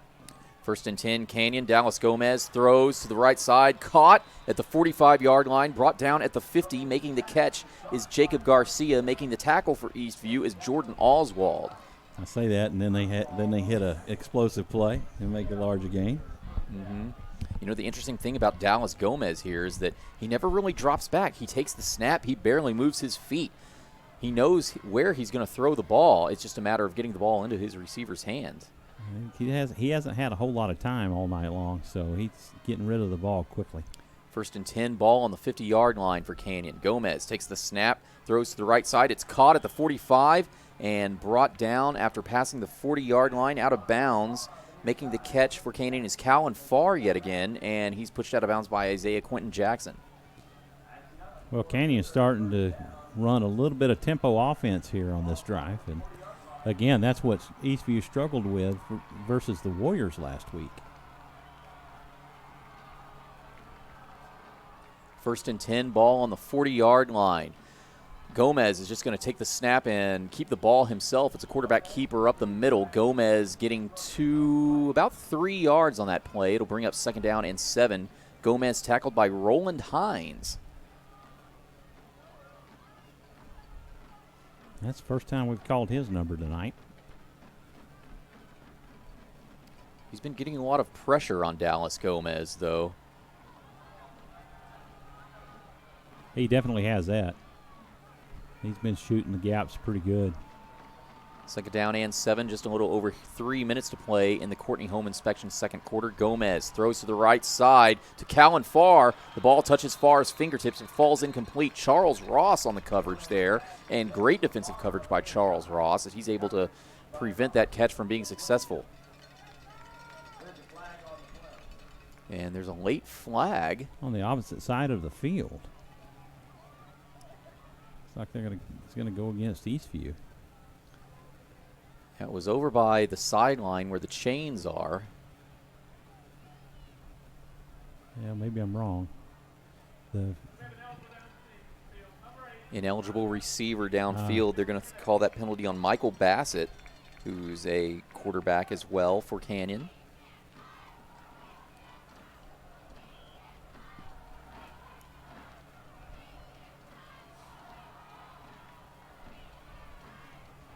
So it'll be 2nd down and 12 from the 37-yard line for Canyon. They are in Eastview Patriot territory. Dallas Gomez takes the snap in the shotgun formation. He drops back a little bit. He's under pressure and hit as he throws, making the catch out of bounds for Canyon. They're ruling that incomplete, but good grief, it was. Yeah, they said he went out of bounds. It was Justin Nazer on making the pressure on Dallas Gomez. Jordan Oswald on the coverage. Somebody missed a block there and is going to get reamed in Canyon's film review tomorrow morning. All right, if they don't get it at halftime here shortly or whenever they go back to the sideline. Brings up 3rd and 12 for Canyon. And this Canyon team is just moving a little slowly. They look a little bit deflated, Michael. Yeah, they've looked at this entire 2nd quarter. Gomez takes the snap, drops back, throws over the middle. He's got a man open deep and makes the catch and is able to get past his defender and for the touchdown. That was Callan Farr making the catch yet again, a 42-yard touchdown reception. It was Jordan Oswald who he was able to break free from. And just like that, Canyon, with just under 3 minutes to go here in the Courtney Home Inspection 2nd quarter, cuts their deficit to 14, pending the PAT, of course. And, 1 quarter apiece for Canyon. One long pass touchdown play to Callan Farr. As kicker Cameron Welch's kick is up, and it is good. So just like that, Canyon, well, they've regained a little bit of momentum as they trail the Patriots 28-14 here with 2:56 to go before halftime. We'll take a brief commercial break. Stay tuned. We'll have Eastview's next possession here after this commercial break. You're watching Eastview Patriot Football on SHN Sports, presented by Georgetown Jewelry.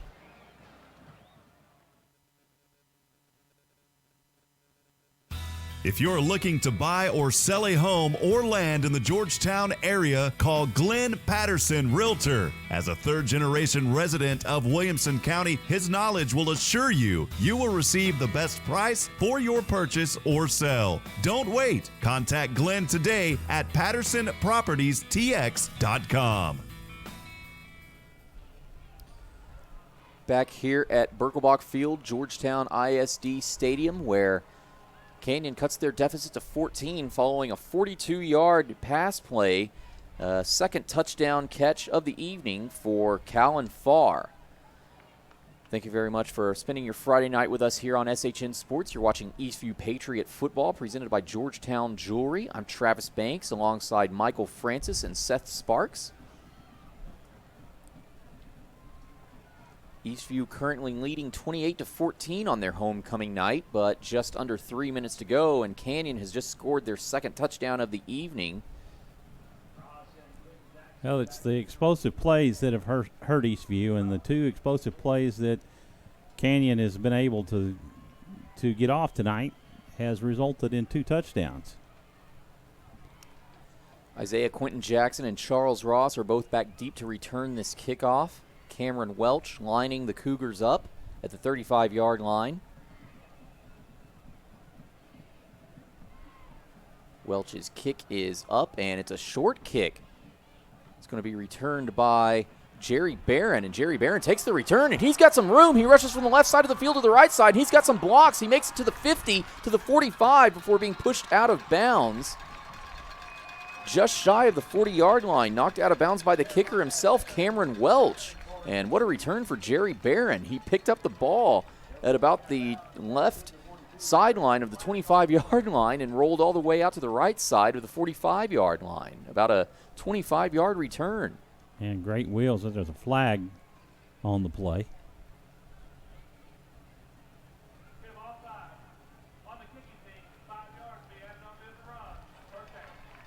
So offsides on the kicking team. They're going to add 5 yards. So this gives Eastview very good field position. It'll be first and 10 from about the 37-yard line. Can't ask for better than that. Respond to this latest score from the Cougars. Boy, Canyon's going to have a lot to talk about during halftime. Coach Joe Lepsis. Well, I guarantee you Coach Feetkoch is going to go in there and do the same thing because he's going to want these explosive plays stopped. There's always something to improve upon. As on first and 10, Jackson Colson takes the snap, rolls out to the left side, throws to Michael Sedgwick. It's caught at the 30-yard line. Sedgwick rushes to the 25-yard line before being brought down by Chase Thetford. I'll tell you what, Sedgwick has been playing heads-up ball all night long in that slot position. It's a first down for Eastview in a series of them this evening. It'll be first and 10 from the 25-yard line. Just under 2.5 minutes remaining here in the Courtney Home Inspection second quarter. As on first and 10, it's a handoff to Isaiah Quentin Jackson, who rolls out to the right side. Can't quite get anywhere far. Gain of 2, maybe 3 yards on that play for Quentin Jackson, brought down by Alex Bulabasis.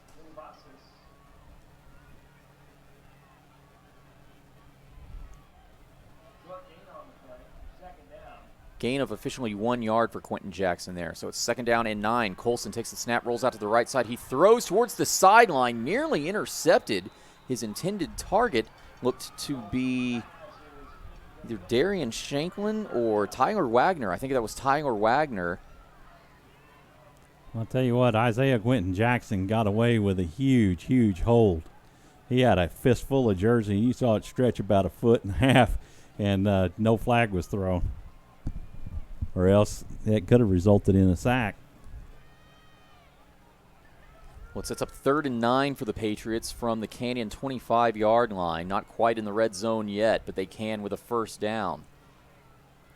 Shotgun formation for the Patriots. 2 receivers on the right side. Colson takes the snap, rolls out to the right side, and he throws towards the left side. And it looks like they were setting up a screen pass, a tricky screen pass to a Marion Brooks, but pass is overthrown, falls incomplete, and that sets up a situation for the Patriots. Do you kick a field goal here? I think you're probably out of range. On the 24-yard line, this would be about a 41-yard field goal. Well, you'd have to spot it back where they placed the ball, so that would be back at the 30, so it would have been a 40-yard field goal. And indeed, the Patriots are just going to go for it here on 4th and 9. Leave kicker Jose Rodriguez on the bench. And Looks like the Patriots are just going to take a timeout and talk things over. That's their final timeout of this first half. And we'll go ahead and keep it right here. As with a minute 40 remaining here in the Courtney Home Inspection second quarter, the Patriots lead at 28-14 over the Canyon Cougars.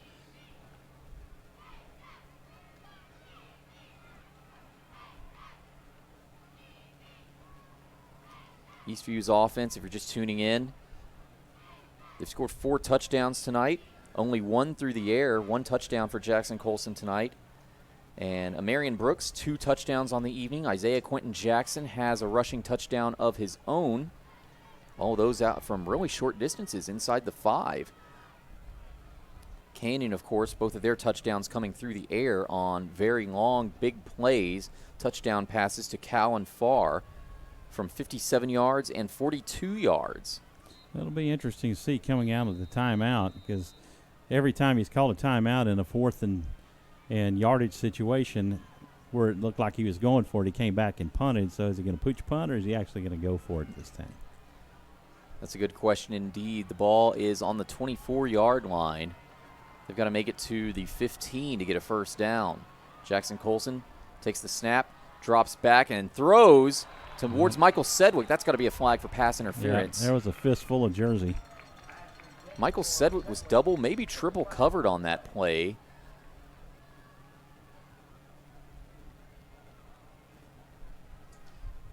That should be a Patriot first down. It was Tristan Smith, one of the defenders on the coverage there for Canyon. And indeed it is going to be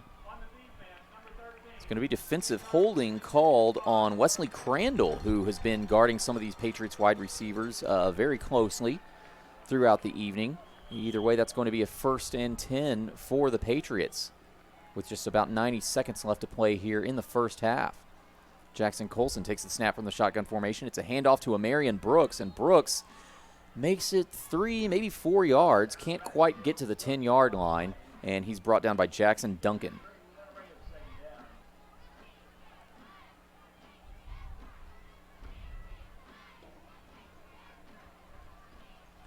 Brings up a 2nd and 7 from the 11-yard line. Patriots inside the red zone. And it's another handoff to Amarian Brooks, and Brooks just has nowhere to go on this play. He makes it back to the original line of scrimmage before being called down. Canyon calls timeout. Cade Stevens was the one who tackled Brooks on that play. And as you said, Michael, with a minute to go here in the Courtney Home Inspection second quarter, Canyon takes their 2nd timeout of this half. They still have 1 remaining. Eastview has used up all their timeouts.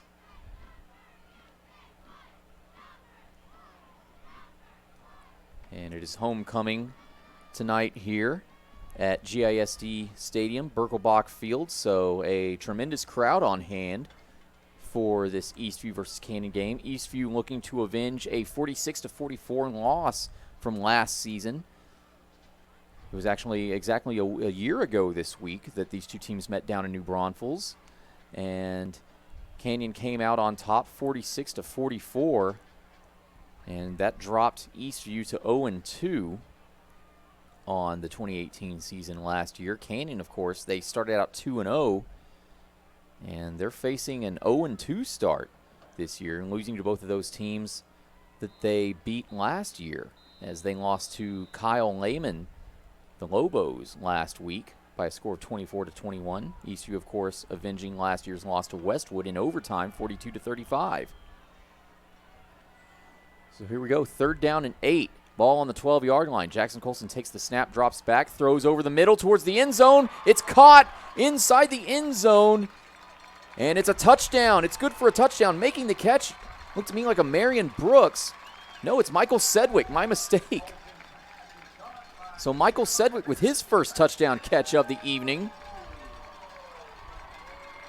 gives the Patriots a 3-score lead just before halftime. Wow, the Patriots offense is just on fire tonight, Michael. Yeah, they're really doing well. Jackson Colson doing a great job commanding the offense. Sedgwick doing a great job getting open. Ross doing a great job getting open. And the backs, Quentin Jackson and Brooks, doing a great job getting the ball up the middle.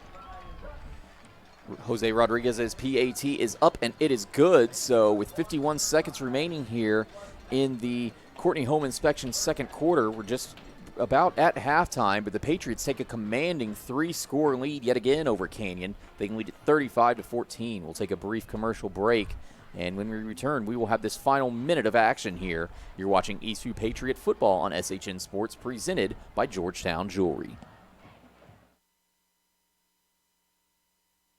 2019 high school football on SHN Sports is proudly presented by Georgetown Jewelry. Georgetown Jewelry is your trusted local jewelry store, family owned and operated since 2013. Whether you desire a one-of-a-kind custom piece or want to enjoy browsing our inventory of both unique and traditional jewelry and watches, stop by and see us at Georgetown Jewelry. We also specialize in jewelry repair and appraisals. For more information, please visit Georgetown Jewelry, located in the Williamsburg Village Shopping Center in Georgetown, or online at georgetownjewelry.com.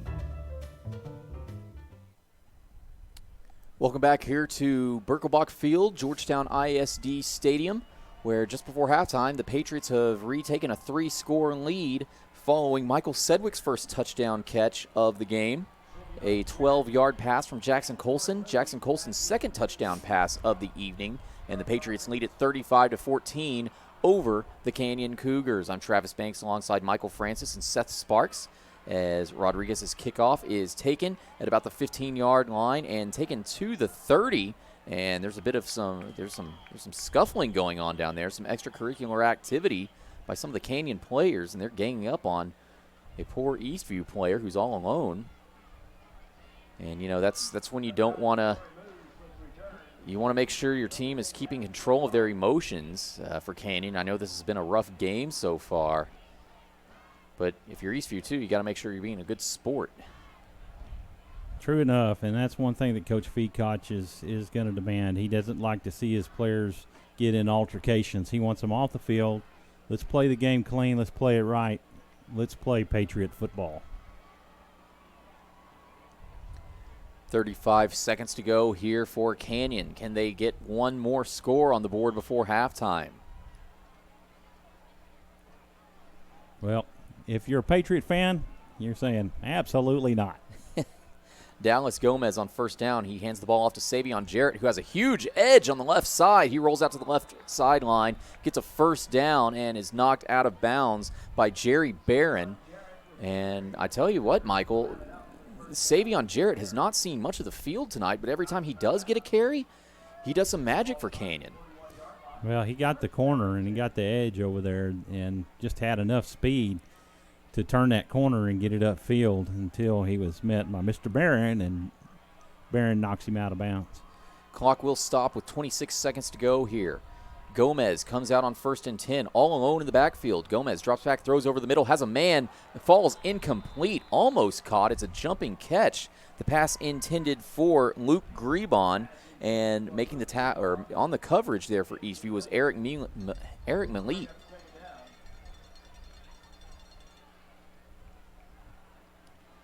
Outstanding effort by Millett on the pass breakup.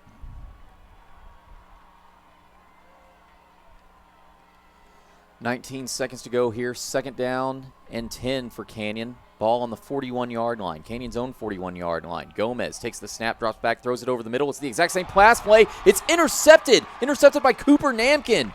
Cooper Namkin takes the ball past the 50-yard line. Can't quite make it to the 45, but he's brought down. And wow, a great defensive stand by the Patriots with 10 seconds to go.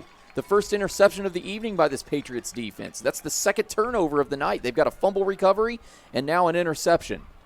That Patriot defense, I tell you what, has just been lights out all night long. Big 6A class team comes into Birkelbach tonight, and Patriots are showing them what smash mouth football is all about, and the Class 5A D2 squad can come out here against the big 6A teams and hold their own. Eastview coaching staff in the press box next to us. They're gathering their belongings and they're going to the locker room to start their halftime chat. You got to think the Patriots will just take a knee here with no timeouts remaining. 10 seconds left here in the Courtney home inspection second quarter.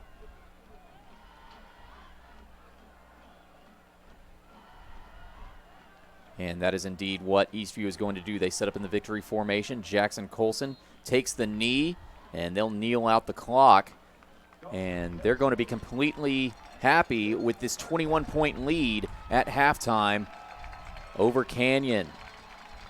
We'll take a brief commercial break before we send it out to the SHN studio with Stephen Strong and Justin Simmons. But your score at halftime, sponsored by the Oak Ridge Disciple House. Eastview 35, Canyon 14. We'll be right back after this. You're watching Eastview Patriot Football on SHN Sports, presented by Georgetown Jewelry.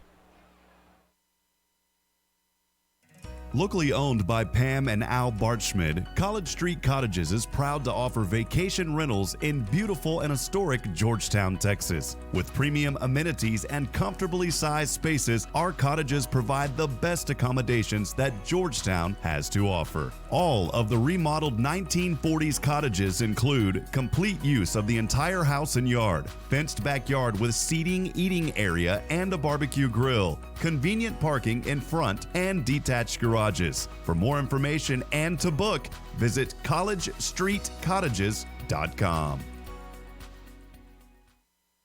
2019 high school football on SHN Sports is proudly presented by Georgetown Jewelry. Georgetown Jewelry is your trusted local jewelry store, family owned and operated since 2013. Whether you desire a one-of-a-kind custom piece or want to enjoy browsing our inventory of both unique and traditional jewelry and watches, stop by and see us at Georgetown Jewelry. We also specialize in jewelry repair and appraisals. For more information, please visit Georgetown Jewelry, located in the Williamsburg Village Shopping Center in Georgetown, or online at georgetownjewelry.com.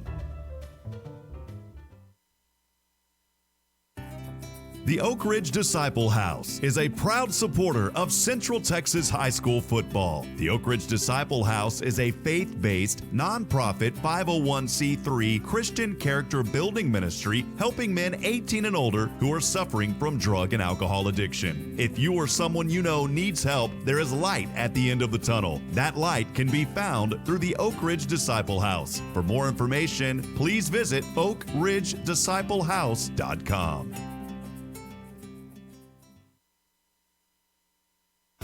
If you or your family couldn't work for 6 to 12 months due to a serious illness or major accident, how would that affect you or your family financially? Hi friends, I'm Rob Hipp. I offer products that can help during the tough and unforeseen times. For more information, please call me directly at 512-522-9105. Again, that number is 512-522-9105.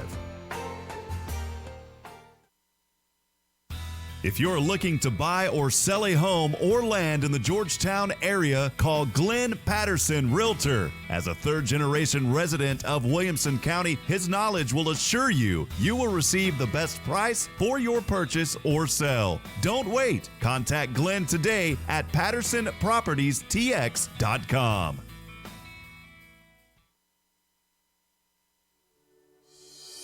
Jimmy Jacobs' reputation for building beautiful custom homes in Central Texas speaks for itself. For over 30 years, he has been behind some of the most successful and sought-after new home developments in Georgetown. Grand Endeavor Homes represents a new era of elegant custom home building. Now joined by his son, Justin Jacobs, Jimmy has launched Grand Endeavor Homes to continue his legacy and reputation for custom homes in Georgetown and the surrounding areas. Visit GrandEndeavorHomes.com for details and directions to the model home.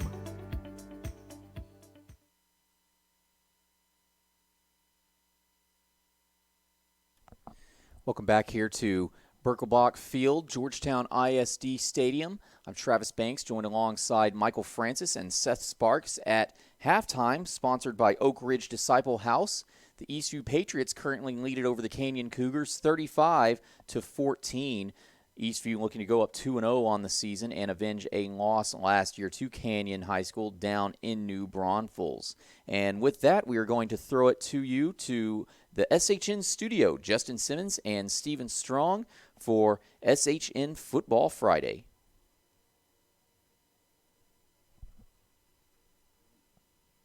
One, two, three, go!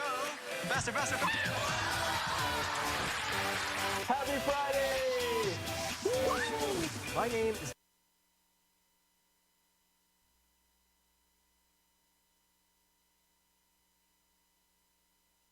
state title in their classification as the Huttos.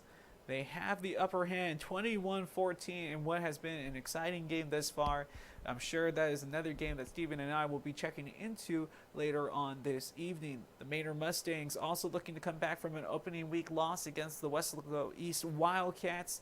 So far, so good, 27-20, but still, with that score line, you have to believe Copus Cove has a possible chance. LBJ and Los Fresnos, talking about a team from the Rio Grande Valley taking on a team from East Austin. It's 6-3 still, so only a couple of field goals, and one field goal is the only thing that is separating both of these teams as the team from the RGV looking for an upset here. Blanco against St. Michael's, it's 21-7 as Blanco, they currently have the advantage there. The Dragons of Round Rock, 30-10 over Belton. Smithville over the former Lanier Vikings as Novato down 50-13, and then New Braunfels has the lead against Seguin 24-13. And we still got some games finishing up in the second quarter, surprisingly. So these teams must be very pass happy. McNeil Mustangs lead 28-7 against Glenn. Burnett over Marble Falls still. That score line still looks like a baseball score, 9-5. Elgin and Brian Rudder as the Wildcats of Elgin lead 14-7. Hendrickson and Smithson Valley as Hendrickson's trying to make a little bit of a comeback. It's 28-15 as they are behind. And then the aforementioned Eastview game, 28-7 still the score last time we have checked. And another game we'll check back into with Travis Banks and Mike Francis on the call at that contest over here in Georgetown. Appreciate that score update of obviously a lot of good games. A lot of games that have a lot of scoring but aren't quite out of reach for a lot of these teams. 14-point, 7-point games out there. We also want to shout out FanStan, Atex. We Snoop and the guys, we have a great relationship with them. We appreciate all they do and with their iReporters and everything. And shout out to Taylor Wilhelm with this highlight of the Austin High Maroons taking the early advantage here just before halftime with the scamper into the end zone as they led it 26-21 at halftime for that game. And good blocking there, especially from the wide receivers on the outside. You'll see on the near side of the screen. Helps establish the lane. And we just get to the third quarter between Hutto and Liberty Hill. And that game, very exciting as Hutto currently leads 28-14. We'll be checking into that one. Yeah, let's go ahead and have a live peek into that Hutto Liberty Hill. Hutto currently with the lead, 28-14. In the third quarter there as Liberty Hill will have the ball facing a second down.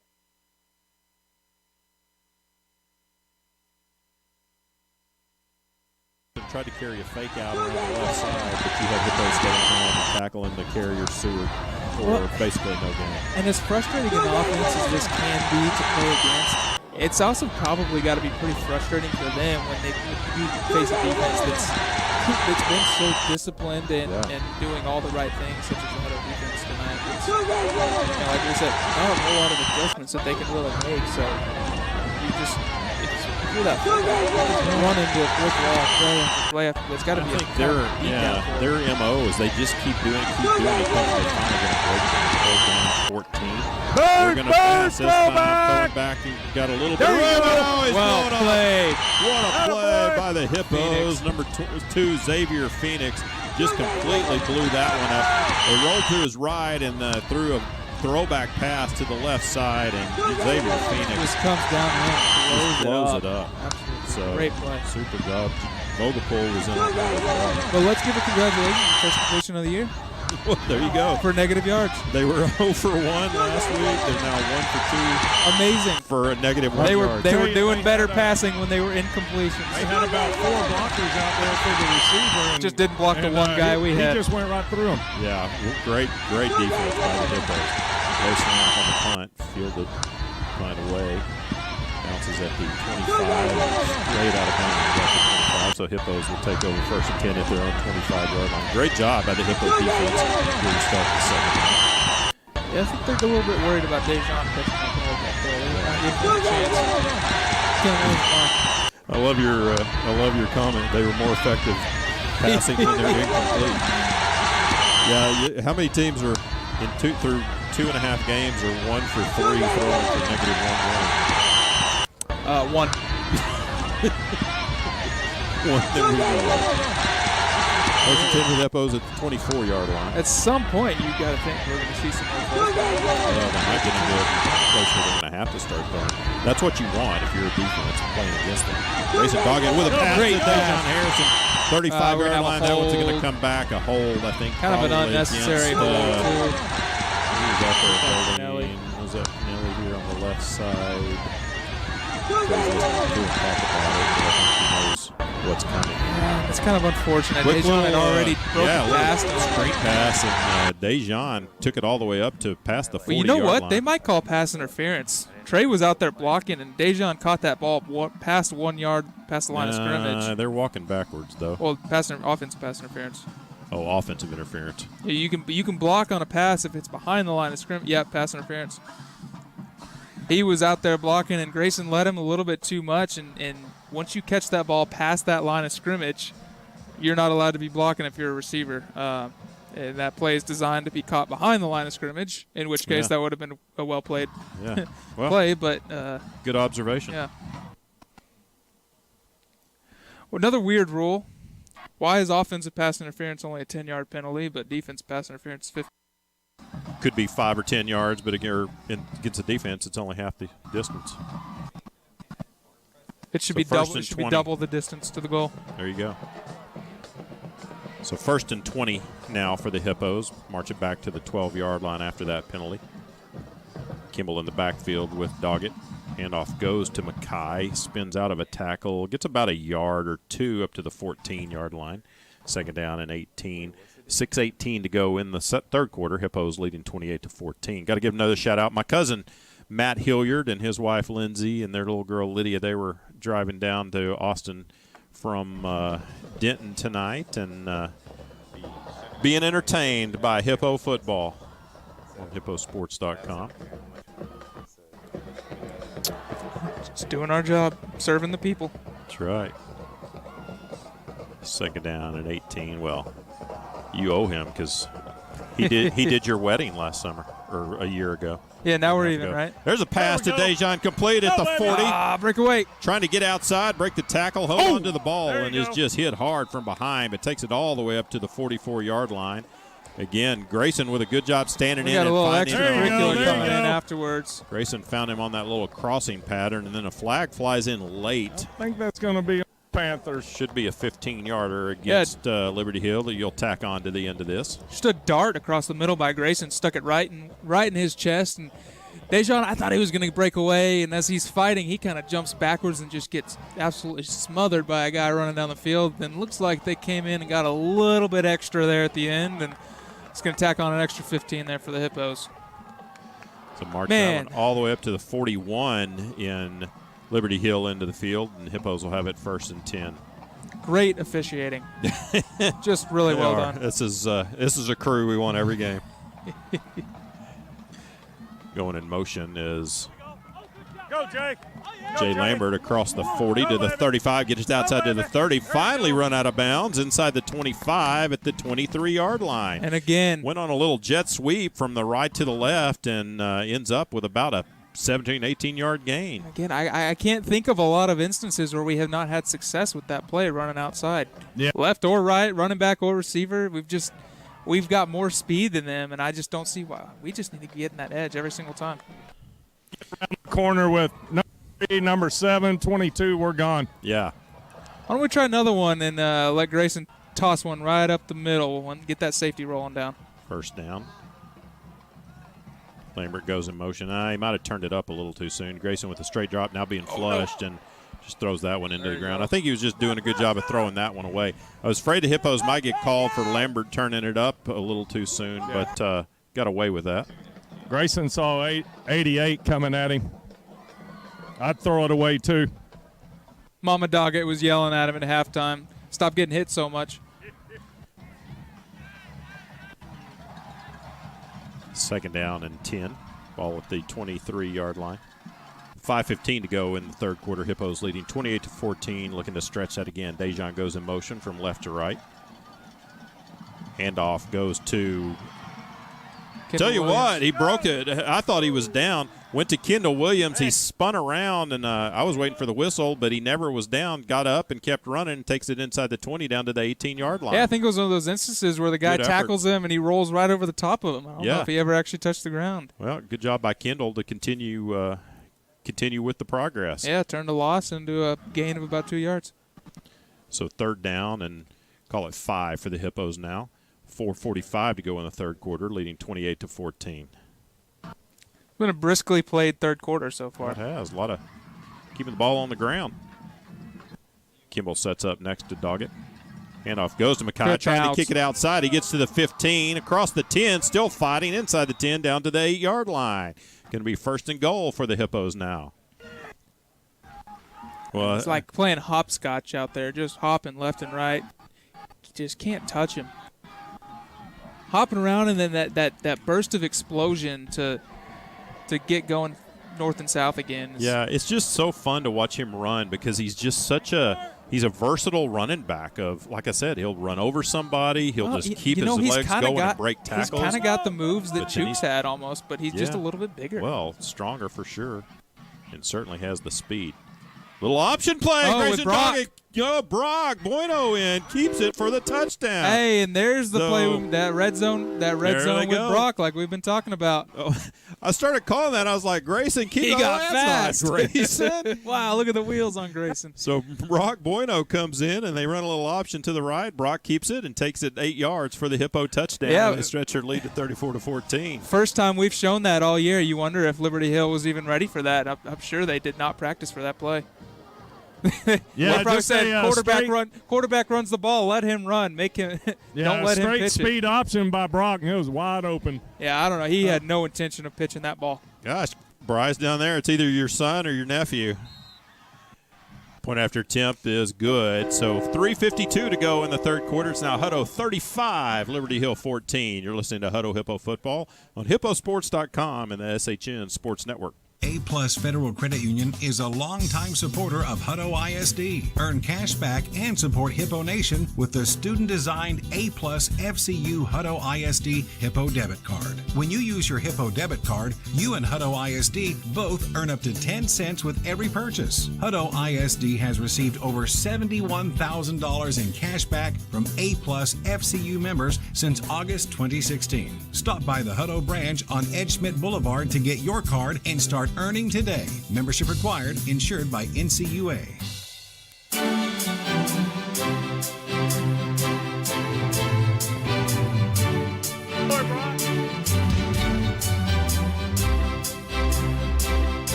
Hippos stretch their lead to 35-14. 3:52 to go in the third quarter. Brock Bueno with his first touchdown of the season. Kickoff, high kick, fielded inside the 30 at the 28. A little bit of running room across the 35. Still running, stretching to the right side, and brought down short of the 40 at the 38-yard line was number 2, Brady Brewer on the return, tackled by Sadavian Robinson. So Liberty Hill set up first and 10 at their own 38-yard line. Looked like that one was maybe going to have a chance to go for something a little bit bigger, but Hippos did a good job of just sticking with the return man. Just a lot of team speed that we have. Even non-defensive guy or non-defensive unit guys are just flying around. Not only do we have size, but we've got that speed. Well, credit Van for that. He's listening in. You know, he did such a great job of recruiting all the speed that we've had. I'm kidding. Of course I'm kidding. Just completely blown up on the plate. Braylon Sugg was in the backfield and just he absolutely took him for a ride. Now he's hurt a little bit. Destroyed number 11, Jacob Kearley. Maybe rolled an ankle or something. He might have a cramp. Yeah, he's cramping up. He's Grabbing that hamstring. Well, we made it almost a game and 3 quarters without our first cramp. We didn't have a single one that That's we remember a celebration cramp. There you go. Well, he's been working hard to make sure that they don't get any extra yards or that they don't carry out their fakes effectively. Well, I'm telling you, while he's down, Mr. Kearley probably should go over and just say, "Hey, thanks for not killing me." I don't know how he held on to that ball. They were trying to throw another pass. Well, it looked like that might have got open, but boy, no time. Yeah. Tell you what. We're going to check in on the Gerald game here as they still lead Florence at the moment by 2 touchdowns as they lead it 28-14, or 20-14 rather. 28-14, yeah, in the third quarter as Florence has the ball early on in their drive, facing a first down and 10 as we will check into that game live.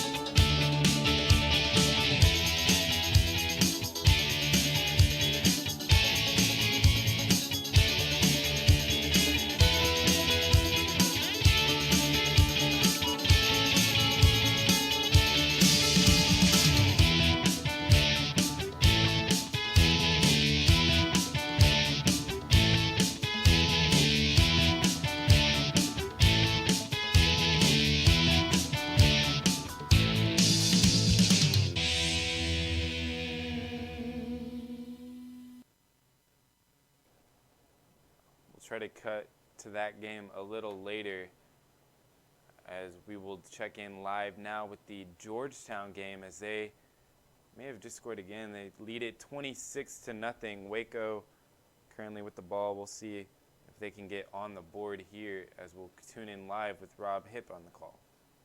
Forward here, Nate Reyna was the quarterback, but also coming in as a punter here, and the timeout called by Georgetown. 5:49 to go here in the Royce Electric third quarter. 26-0 your score, and Waco with the timeout. Tough break there for the Eagles. Yeah, it was. And fortunately, again, you could hear the coaching staff screaming on the headsets to call timeout, because Waco kind of looked like they were getting a punt. Georgetown thought they were going to punt, but then they went into a formation that had 3 receivers set up on the left side of the offense and 2 to the right side, and Georgetown did not have the defenders out there to take care of that coverage. So good job in calling that timeout, regrouping and getting ready for this 4th down attempt. Appreciate you joining us tonight here on the SHN Sports Broadcast Network. 26-0, 5:49 to go, Royce Electric third quarter, as the Waco Lions have the ball on the Georgetown 47. Quickly running back over to the sidelines is Noah Ibarra, the defensive lineman. Coach Griffin has been steady in the ear of the referee during this break, Rob. Yeah, that clock had run out for 3 seconds. I was watching it, and it was 3 seconds past 0.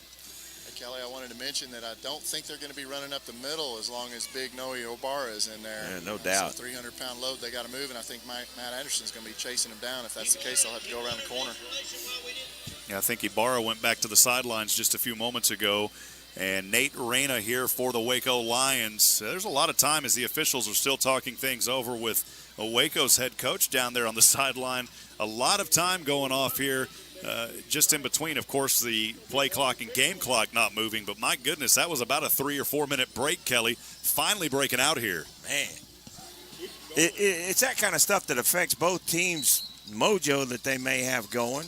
What they're trying to do, Waco wants to line up quickly. Well, Reyna's in here as the punter, but he is a quarterback. And Georgetown has got to look for a fake here for them to go for it on 4th and 9. And Reyna will throw in the flats over to the left side, has the receiver, spins around, has the first down. Again, the Eagles secondary way up close on that one, Kelly, trying to guard, and just a great move there by the receiver on the left side, able to break through 2 tackles and gets the first down.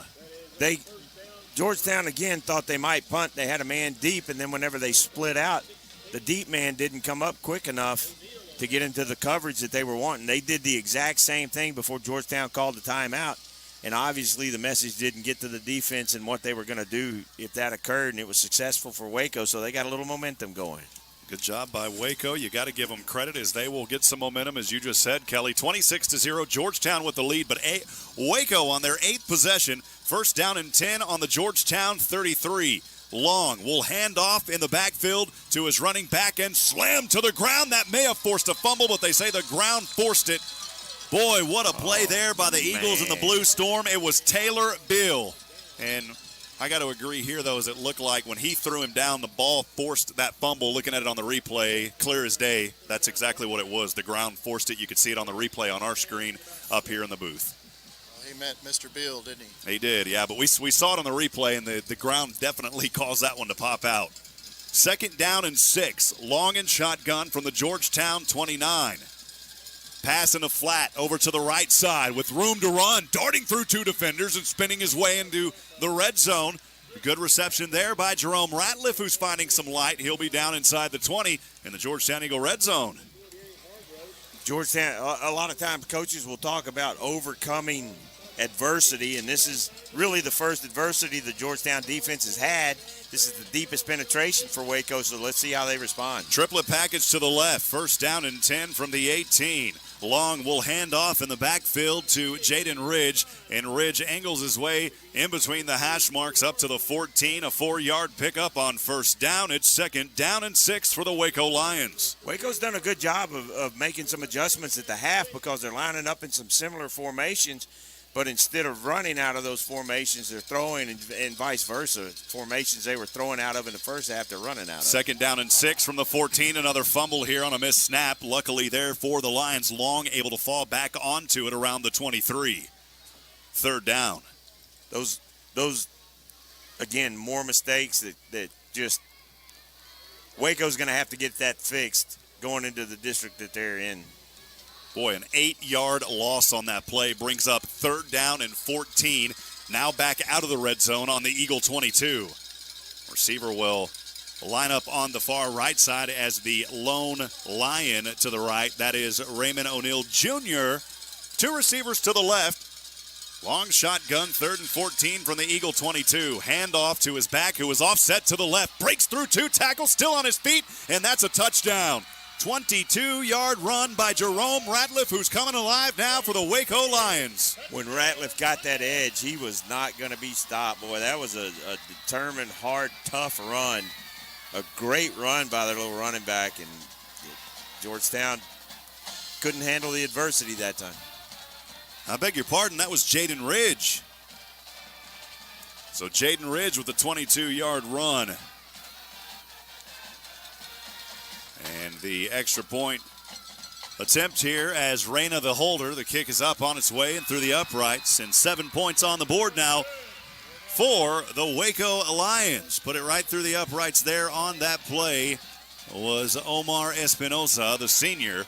26-7, 3:05 to go. We'll keep it right here. Georgetown leads. They'll have the ball right back.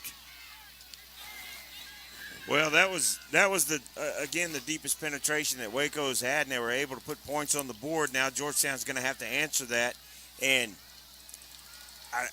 I don't know what the issue is with the footballs for the Eagles on offense, but they got to get some of this stuff under control, get it contained, get it fixed, drive that offense back down, and take these points back. Well, as Joshua Harris would say, they better get on down there and get the rest of it. Don't leave it out there on the field. They better get the rest of it, Kelly. 3:05 to go, third quarter. Here in the Royce Electric third quarter, as the Lions will break out of the sideline huddle, the Eagles onto the field. Set to receive. The kick will go from left to right. 2 back to receive for Georgetown is Cade Lachlan. Down to the left. And the other player for the Eagles, of course, is Andres Langhorn. So Langhorn to the right on the 10-yard line. Lachlan to the left. 3:05 to go, and look for an onside kick here as the Waco line kicking unit talking things over. I wouldn't be surprised here with some trickeration in this ball game right now. They did it on their first kick to start the game. Maybe Coach Cavill has something up his sleeve. Omar Espinosa set to kick this one away from the 40 as he graces his way forward, and it is a long kick. No onside here. And Lachlan will receive it at the 10 on the left hash. Lachlan trying to get a block in front of him. Darts through one defender. Lachlan still on his feet as he powers his way forward across the 30 to the 31. Healthy return by Cade Lachlan. And Georgetown will have fair field position to start their 9th drive, second of this second half. Coming up a little ginger there was Lachlan. And hopefully he will be okay and just be able to walk that one off. You don't want to see that. Welcome back here to GISD Stadium, Birkelbach Field, where at the end of the Oak Ridge Disciple House halftime, the Eastview Patriots and the Canyon Cougars are about ready to start the third quarter, the Rob Hipp Insurance third quarter, that is. Patriots currently lead it by a score of 35-14. Good evening, everyone, and thank you for spending your Friday night with Eastview Patriot football on SHN Sports, presented by Georgetown Jewelry. I'm Travis Banks alongside Michael Francis and Seth Sparks. And Michael, it has been a first half for the Patriots, a first half to forget for the Canyon Cougars, but Eastview has just been on a roll, a completely different team than what we saw last year, and they're continuing all the momentum that they had from last week's win over Westwood. Yeah, it's going to be interesting to see what the coaches have inspired their players to do in their halftime conversations. It's been a really good game for Eastview. The only 2 touchdowns they have given up have been to very big plays, both of those to Callan Farr, wide receiver for the Canyon Cougars. Those touchdown passes coming from 57 and 42 yards, respectively. So, Coach Fekoch was talking to his defensive squad about that. Now, Canyon won the coin toss to start the game, and they elected to defer, which means Eastview will be kicking the ball off to start this second half. Now, a quick recap if you're just tuning in. Eastview took their first opening possession to the end zone in just 3 plays. Canyon answered shortly thereafter. And after that, it was a bit of a punting contest until Eastview broke away and led 28-7 before giving up a touchdown to Canyon shortly before halftime. And then the Patriots scored yet again before halftime with a 12-yard pass to Michael Sedgwick as the opening kickoff for Eastview goes out of bounds. A flag is thrown, and it gives Canyon some very good field position here for their first drive of the second half. Well, they'll start off at the 30-yard line, and on your radio dial, they're traveling from left to right, headed south. It'll be 1st and 10 from the 30-yard line to start the third quarter off for Canyon. Homecoming for Eastview. They're looking to get a win tonight on a big night and move to 2-0 in non-district play. The first play is a handoff to Savion Jarrett. Jarrett rushes to the left hash mark and picks up a gain of 4, maybe 5 yards. A solid rush for Savion Jarrett. He's brought down by Justin Nazer. Brought down at the 35-yard line, so that'll be a gain of 5. Brings up 2nd and 5 for Canyon. And Savion Jarrett, a running back for the Cougars, who has not gotten a lot of playing time tonight, but every time he does touch the ball, he picks up solid gains. And 2nd and 5, Canyon quarterback Gomez. Dallas Gomez takes the snap, throws to the right side, and incomplete, nearly intercepted the pass intended for Jacob Garcia, and on the coverage for Eastview was Jordan Oswald. Oswald breaking up a big pass play. It was a bit overthrown. Jacob Garcia had to jump to try to make the catch, and he was kind of hit as he jumped, and Oswald guaranteeing that nobody was going to come down with that ball. That was a great effort by Oswald. Took his legs out from underneath him and kind of blew his concentration on being able to hang on to that football. 3rd down and 5, pistol formation for the Cougars. Gomez takes the snap, throws to the right side. It's a post fade and nearly intercepted by Charles Ross. He had the pick, but he dropped it as he hit the ground. Charles Ross did. The pass was intended for Callan Farr. And boy, Ross, it was almost a one-handed interception there. If only he could have maintained possession, it would have been a great defensive play. It was almost reminiscent of some of those Odell Beckham catches. It was almost as like he was trying to make the catch behind him. We'll have to watch that replay about midnight is when our live video replay will go live on YouTube. And on 4th and 5, Canyon is punting the ball away. The Eastview coaches are telling their players to look for a fake. Isaiah Quentin Jackson back to return at the 30-yard line. He has no choice but to call for a fair catch, and he makes that fair catch at the 30-yard line. So a great defensive stand to start off the Rob Hip Insurance third quarter for the Eastview Patriots. Yeah, that is a good start. Eastview flexing a little bit of muscle there, and Charles Ross showing some athleticism, along with Jordan Oswald. They really stymied the Cougars coming out of halftime with their first possession. They kicked the ball away, and Jackson Colson will take command and get things going for Eastview. Isaiah Quentin Jackson, the running back. Charles Ross to the right side. Sedgwick and Barron, the receivers to the left. Jackson Colson with 5 seconds to go on the play clock, I should say. He hands the ball off to Quentin Jackson. Quentin Jackson rushes to the left side, dodges a couple of defenders, and tries to spin around several more.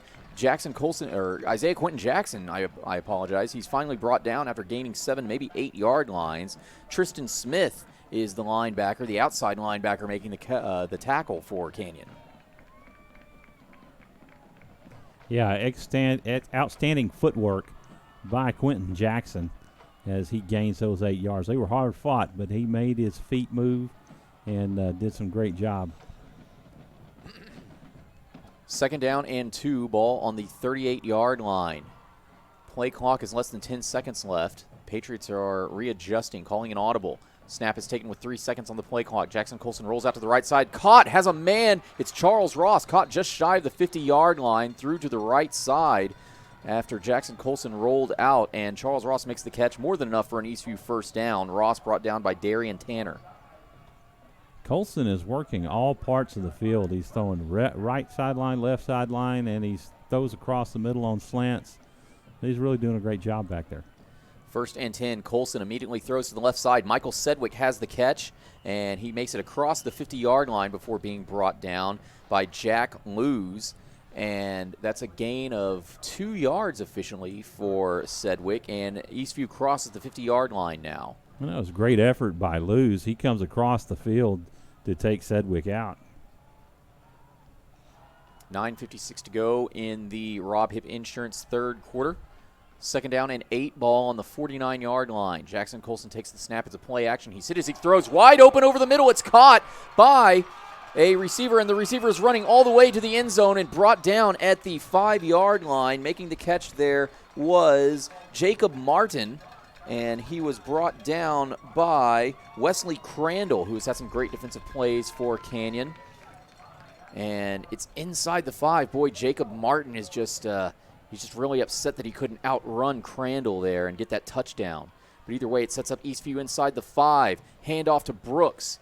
Marion Brooks rushes out to the right side. Can't quite go anywhere. He might have lost a yard on that play. Tackled by Cade Stevens. Brings up 2nd down and goal from the 5-yard line. So officially no loss. Officially no gain either for the Patriots. As once again they find themselves inside the 5. And in the first half, Michael, they did pretty well from this position. Yes, they did. Both running backs in for the Patriots. Jackson Colson hands off and throws the ball. It was a fake out. I thought he handed it off to Quentin Jackson. He ended up throwing a play-action fade route to Charles Ross, but Ross was thrown off of his route, and that pass just falls incomplete. Yeah, I think there was some confusion there. I think he thought there was going to be a handoff as the pass went up in the air, and he realized that there was no way he was going to get over there to it. And fortunately, there was no defender over in that area, so there was no concern about an interception. Well, now the Patriots line back up. 3rd and goal from the 5-yard line. Jackson Colson takes the snap, and he hands the ball off to Isaiah Quentin Jackson, I should say. Quentin Jackson barrels his way to about the 2-yard line before being brought down by Jackson Duncan. And now it's a big decision for Coach Feacock and the Patriots. Should they go for it on 4th and goal from the 2? I think you got to go for it right here. Eastview looking to take a commanding 4-score lead. Patriots now. Jackson Colson looking to his sidelines for instructions. 15 seconds on the play clock. Isaiah Quentin Jackson in at running back. Michael Sedgwick and Tyler Wagner in at wide receiver on the left side. Colson takes the snap, and it's a play-action pass intended for Jacob Martin over the top, over the middle, but it falls incomplete. Jackson Colson just well overthrew everybody in the end zone, and it's a turnover on downs. Probably the first time all evening, all season perhaps, too, that Eastview has been inside the red zone, specifically inside the 5, and has been unable to score. Well, I think he was looking for a pass interference, defensive pass interference. The defender had him by the hand, but I think just because the throw was so far over his head, they weren't going to call it. So now Canyon takes over on offense in the shadow of their own goal post. Dallas quarterback takes the snap and keeps it himself on a quarterback keeper, and he's got a first down, at least close to a first down. We'll see where the referees spot the ball. Dallas Gomez does indeed get the first down for Canyon, and he's brought down by Jordan Oswald. Well, that was his biggest gain of the night in that play right there. Eastview has done a great job of keeping Gomez contained, and he takes advantage of a running lane right there up the middle. This is a huge opportunity for Canyon, as on 2nd down, it's a pass play caught by Jacob Garcia on the left side, and Garcia able to pick up a couple of yards after the catch and make it a 2nd down and manageable. Garcia was tackled by Jordan Oswald yet again. Officially a gain of 5 yards. It'll be 2nd and 5, or 6 yards, I should say. 2nd and 4 from the 20-yard line. As whistles blow, and it looks like somebody's going to be taking a timeout here. We'll wait and see on that. It is indeed a timeout. Official timeout? Oh, we've got a Patriot down between the 25 and the 30 right there by the EV logo. So we'll go ahead and take a quick break while that Patriot is being tended to. Actually, well, we'll hold off on that. He's walking up off of his own power. That is Jacob Martin. I'm sorry, not Jacob Martin. That is Jerry Barron. Yeah, you definitely don't want to see him go down. He has really been active on both sides of the ball tonight. You know, Michael, that's something else to be said about Coach Feacock, is that he's getting the most out of what is really a thin Eastview roster. You look down at the sidelines, and Canyon's probably got, I wouldn't say double the amount of players, but they've got significantly more players than Eastview does. 2nd down and 4, ball on the 20. Canyon, Dallas Garza takes the snap and throws to the left side. It's caught by Callan Farr, but Callan Farr is immediately hit by Charles Ross and brought down. There's some laundry on the field. Looks like it's going to be a hold against Canyon. Indeed, there is a flag at about the 21-yard line. And it is a holding call on Canyon's Ryan Johnson, the senior offensive lineman.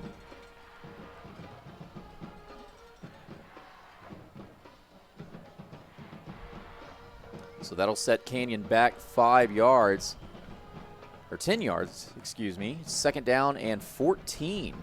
Ball is on the 10-yard line.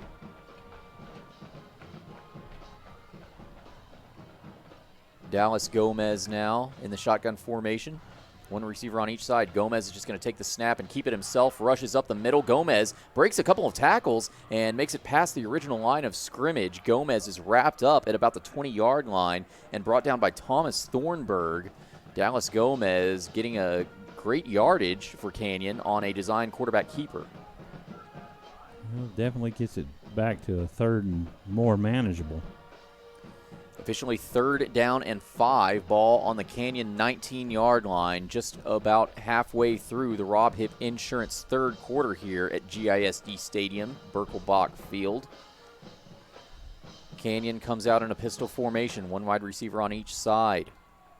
The quarterback is Dallas Gomez. Williford is the running back. Gomez immediately throws to the left side. It's underthrown. Pass intended for Jacob Garcia, but falls incomplete. And that sets up a punting formation for Canyon. Jordan Oswald was just about that close from having a pick six and taking it to the house. He was upset with himself he wasn't able to make that interception. So Charles Ross will be back deep to return for the Patriots at the Patriots' own 40-yard line. Cameron Welch will be punting the ball away for the Cougars, and Welch's punt is up, and it has the distance. It takes a Canyon bounce at about the 40-yard line, rolls out of bounds, and so Eastview will get some pretty decent field position to start their next drive. Both teams remain scoreless here in the Rob Hipp Insurance third quarter. However, Eastview still leads 35-14 with 5:56 to go. Well, let's see what Coach Feacock orders up to get this drive going, as Coach Mike Bonewald, sitting in the room next to us, is getting his offense to run. 1st and 10, ball on the 39-yard line for Eastview. Jackson Colson hands the ball off to the back, and barreling his way up the middle is a Marion Brooks. He's brought down about the 45-yard line. Great run of 5, maybe 6 yards. Looks to be 7 yards. And Brooks brought down by Robert Crandall. It'll set up 2nd down and 3 from the 46-yard line.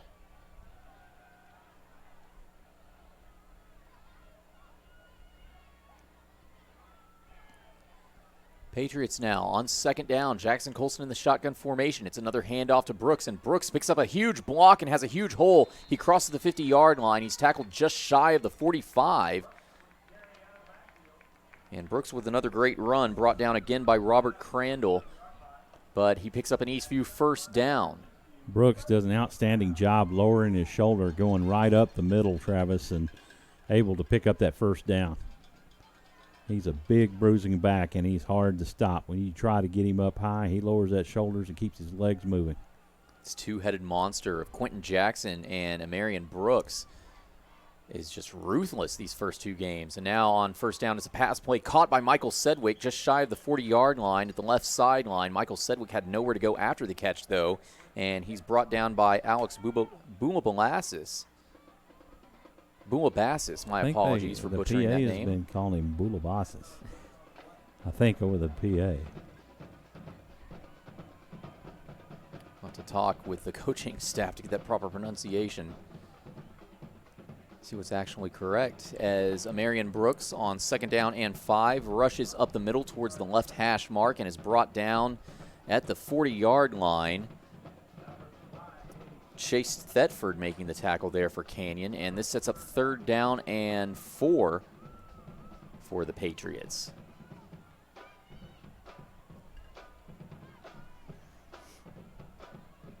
Third down and 3, my apologies. Ball on the 40-yard line. Jackson Colson looking for some direction from the sidelines. Play clock at 10 and continuing to tick. 2 wide receivers to Colson's left. 5 seconds to go on the play clock. Colson takes the snap and drops back. He throws to the right side. He's got a man wide open. It's Charles Ross. Charles Ross makes the catch, walking into the end zone untouched for the touchdown. A 40-yard touchdown pass as Charles Ross gets on the board for the first time tonight. Jackson Colson gets his 3rd touchdown, and the Patriots take a commanding 41-14 lead over Canyon.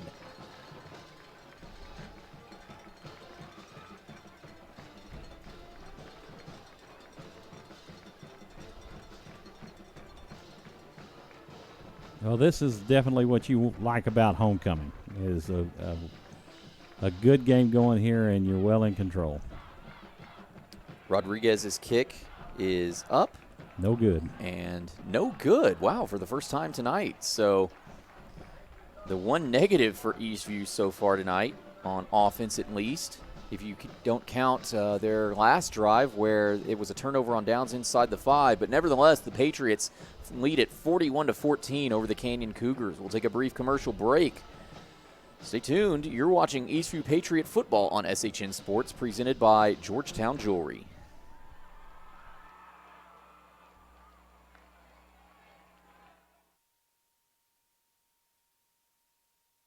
Couldn't work for 6 to 12 months due to a serious illness or major accident? How would that affect you or your family financially? Hi friends, I'm Rob Hipp. I offer products that can help during the tough and unforeseen times. For more information, please call me directly at 512-522-9105. Again, that number is 512-522-9105.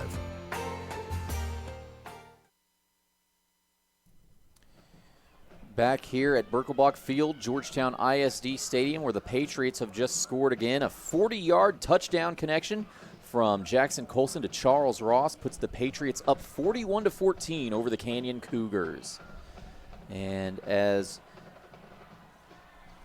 kicker Jose Rodriguez kicks off, it will be returned by one of the upmen for Canyon. And there's a flag in the backfield, and making the return is Kyle Smith, and Smith gets a great return, taking the ball all the way to about the 35-yard line before being brought down by Charles Ross. But there is a flag on the field.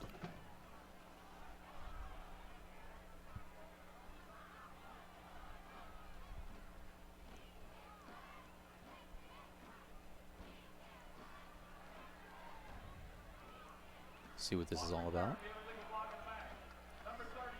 Illegal block on the back on Canyon's Logan Dahl. Well, kind of the difference in the tail of the tape tonight is Canyon has not been able to get away from self-inflicted wounds and getting some big walk-off penalty yardage, and Eastview has been playing good, clean football. First down and 10 for Canyon, ball on their own 21-yard line. Dallas Gomez takes the snap, and it's another quarterback keeper. He rushes to the left hash mark and is brought down after gaining about 4 yards, maybe 5 yards, brought down around the Eastview logo on the 25-yard line by Eric Malit.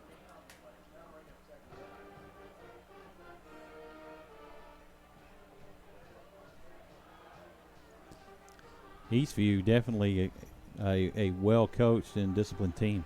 Savion Jarrett has a huge hole up the middle as he rushes on second down, picks up a first down and a whole lot more. He's tackled just shy of the 50-yard line. That's going to be a run of at least 20 yards, maybe 25, and Jarrett's finally brought down by Isaiah Quentin Jackson. And finally, something good for this Canyon offense is they've started rushing the ball, and they've gotten great results. First and 10 from their own 47. It's another handoff to Jarrett, and Jarrett rushes and pushes his way forward to the 50-yard line before being brought down. It's a gain of maybe 3, and it puts Canyon at exactly midfield. Jarrett tackled by Justin Nazer on that last play. And Canyon looking to go a little hurry up now as they come out in the pistol formation. Dallas Gomez, the quarterback. Eastview stacks the box at the line. And Gomez decides to hold on to it himself. It's a design quarterback run up the middle towards the right side. Gomez just barely gets the edge. Gain of 2, maybe 3 yards. Sets up third down and manageable as the Cougars officially cross into Patriot territory. It'll bring up third down and 3 from the 47-yard line.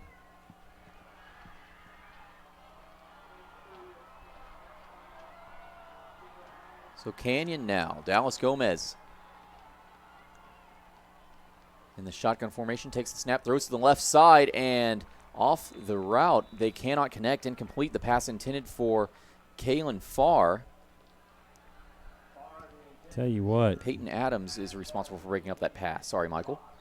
Tell you what, Farr has been getting beat up by Charles Ross over there. Did you see that hit that Ross just laid him out, knocked him back about 3 yards? He just hit him right around the hips, buried that shoulder, and knocked him back. He's hit him pretty good several times tonight. So Canyon's going to go for it on 4th down, and it's a handoff to Savion Jarrett, and Jarrett picks up a first down and a whole lot more. He breaks free to the 20, to the 10. Untouched touchdown run by Savion Jarrett, 47 yards. Here we go again. Eastview giving up the big play. No flags on the field. That's a 47-yard touchdown run for Savion Jarrett and the Cougars.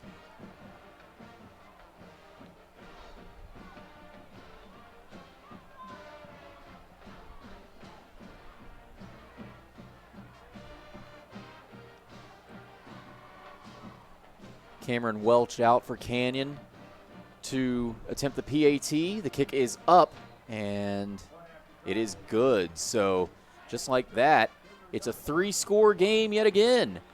Eastview leads it 41-21 after a 47-yard touchdown run by Savion Jarrett. We're going to take a brief commercial break. Stay tuned. You're watching Eastview Patriot Football on SHN Sports, presented by Georgetown Jewelry.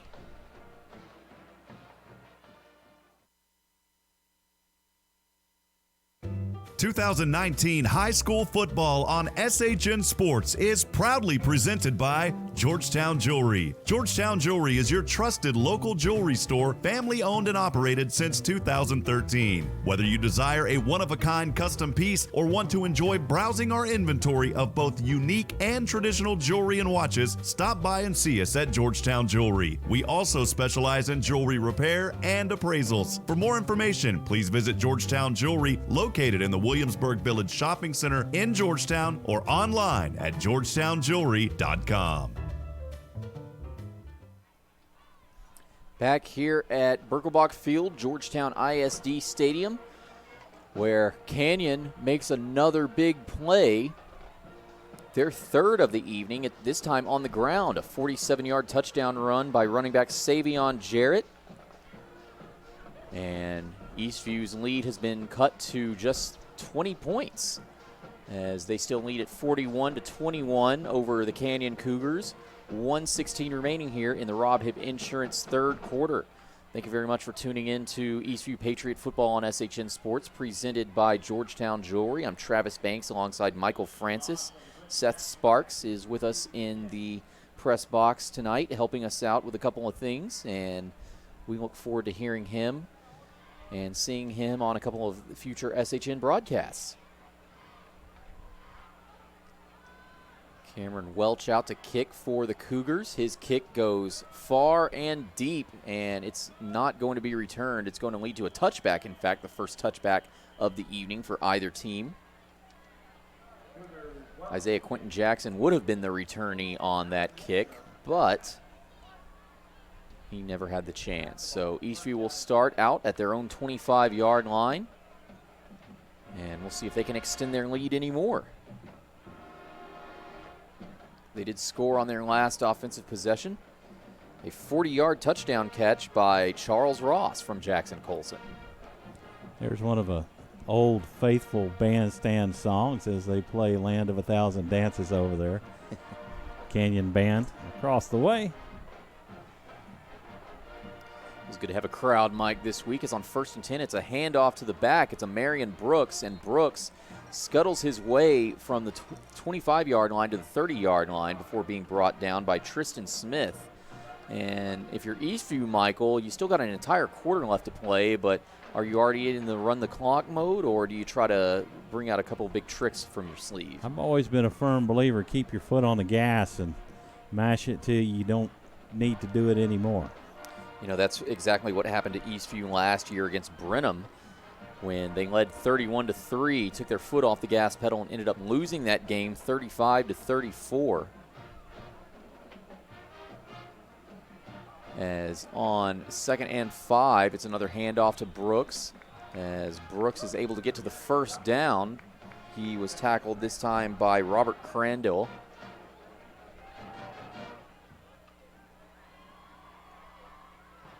And Eastview's going to be content with at least running the clock out to end this Rob Hip Insurance third quarter. Wait for them to reset the chains. They were taking some time. And the play clock's not even going to start. And 10 seconds to go. We'll wait until the referees make it official, but the teams are just going to take an early break. And with that, that is officially the end of the Rob Hip Insurance third quarter. We will go ahead and take a brief commercial break, and when we return, we will have the exciting conclusion of this game. Will the Patriots be able to get a win over the Canyon Cougars on their homecoming night? Stay tuned. You're watching Eastview Patriot Football on SHN Sports, presented by Georgetown Jewelry. If you're looking to buy or sell a home or land in the Georgetown area, call Glenn Patterson Realtor. As a third-generation resident of Williamson County, his knowledge will assure you will receive the best price for your purchase or sell. Don't wait. Contact Glenn today at PattersonPropertiesTX.com.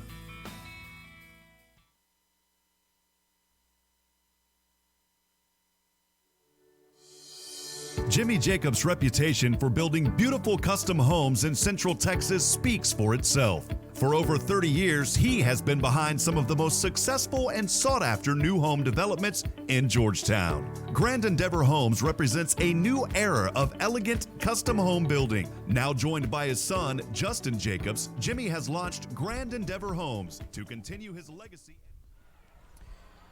Back here for the start of the Rob Hip Insurance fourth quarter here at Birkelbach Field, Georgetown ISD Stadium. On first down and 10, Eastview hands the ball off to Marion Brooks. Yet again, he rushes towards the right side for a gain of 3, maybe 4 yards. They're going to mark him down at 3 yards. And Brooks brought down by Robert Crandall. Sorry to interrupt that ad. We misjudged the amount of time we would have for the commercial break here. As at the start of the fourth quarter, Eastview leads at 41-21 over the Canyon Cougars. Thanks for tuning in to tonight's broadcast of Eastview Patriot Football on SHN Sports, presented by Georgetown Jewelry. I'm Travis Banks alongside Michael Francis and Seth Sparks. Second down and 7. It's another handoff to Marion Brooks, and Brooks barrels his way forward up the right hash mark and is brought down just shy of the first down marker. It'll bring up third down and manageable. Third down at about 3. Making the tackle there was Hagan Ward.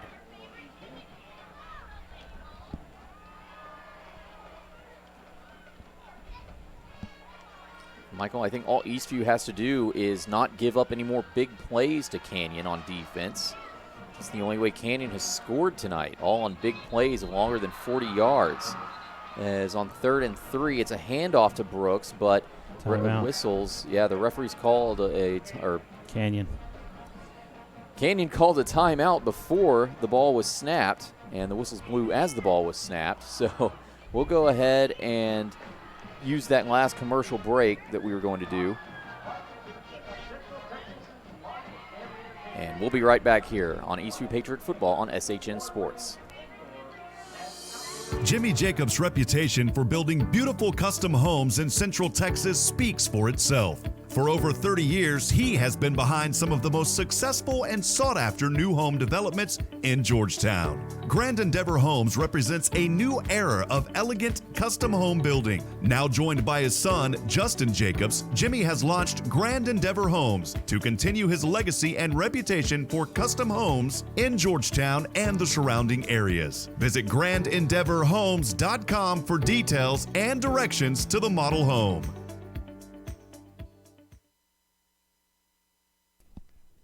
Back here after that timeout here at GISD Stadium, Birkelbach Field, where Canyon has 2 timeouts remaining now.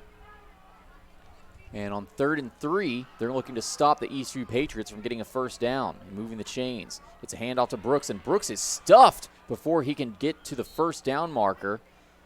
Gain of maybe 2 yards by a Marion Brooks. And this is not good. We've got an injured Patriot now down on the ground. Now getting up and walking off under his own power. Training staff is still attending to him, however, though.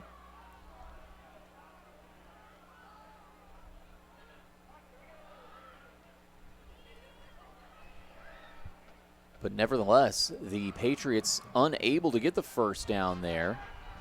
And we'll see if Coach Feacock elects to punt or go for it, because Eastview is at their own 43-yard line. They're going to send out the punting unit.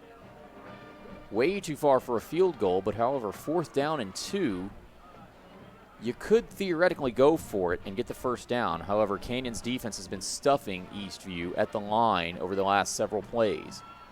They're going to play it safe and send Jackson Colson out to punt the ball. And it's a high snap. Oh, Jackson Colson has to go and try to throw the ball away. And indeed he does. Throws the ball away about the 20-yard line. And just a disastrous series of events for the Patriots. It's going to be intentional grounding, as the ball didn't make it to the line of scrimmage and there was not a receiver in sight. So this is going to set up really good field position for Canyon now, as it's a turnover on downs. 9:55 to go here in the ball game. Rob Hipp Insurance 4th quarter. Quentin Jackson pleading his cause to say, oh, I was there. But the refs they're not buying it. They're going to rule it intentional grounding. So Canyon catches a lucky break following a timeout.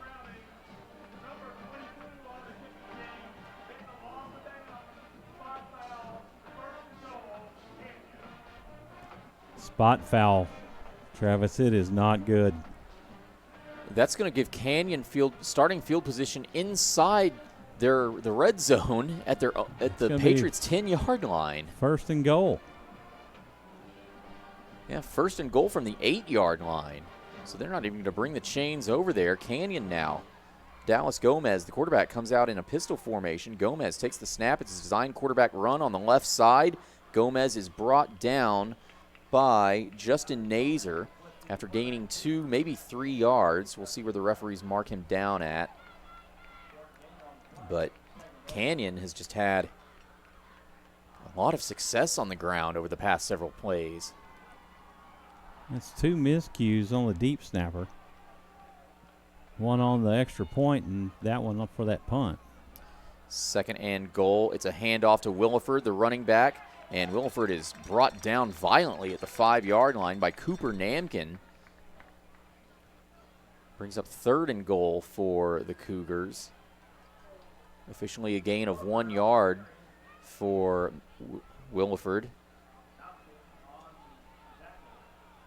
It'll be 3rd and goal from the 6-yard line. Canyon taking their time, thinking things over, but they have to get a touchdown here if they want to remain in this ball game. Dallas Gomez takes the snap, and he throws over the middle. It's caught for the touchdown.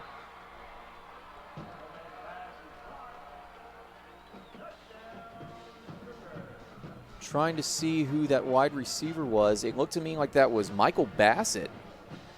And indeed it was Michael Bassett making the catch inside the end zone. It was just a simple toss play over the middle, and Bassett had to jump to make the catch, but he got both feet in bounds, wide open in the middle of the end zone. And all of a sudden, Canyon cutting this deficit awfully close as Cameron Welch comes out to make the PAT attempt. It is up and it is good, and just like that, we've got a 2-score game yet again.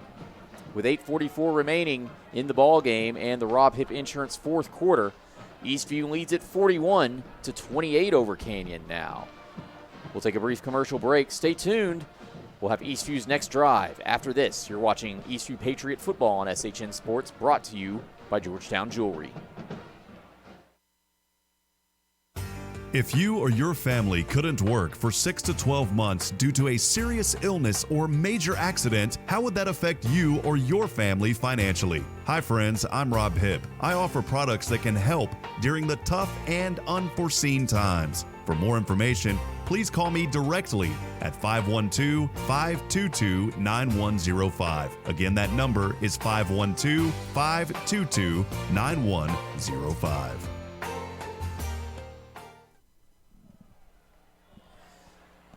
Welcome back here to Georgetown ISD Stadium, Birkelbach Field, where Canyon Cougars are cutting their deficit pretty close now. They trail only by 13 points. It's 41-28 Eastview here with 8:44 remaining in the ball game. I'm Travis Banks alongside Michael Francis and Seth Sparks. Well, Travis, I think you're going to see a different dynamic here because you started seeing some subs come in during that last series for Eastview, and with down by or up only by 13 points, and Canyon definitely getting some momentum going underneath him. I think you got to substitute back to the starters and get them back in there and take control of this ball game again. Mm-hmm. And indeed, Charles Ross and Isaiah Quentin Jackson are the two Patriots back deep to return this kickoff from Cameron Welch. As Welch lines up the Cougars.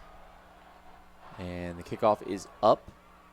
It's a short kick, and it's going to be taken by Quentin Jackson after bouncing off one of the Upman's hands. And Quentin Jackson has nowhere to go. He's swallowed up just shy of the 20-yard line.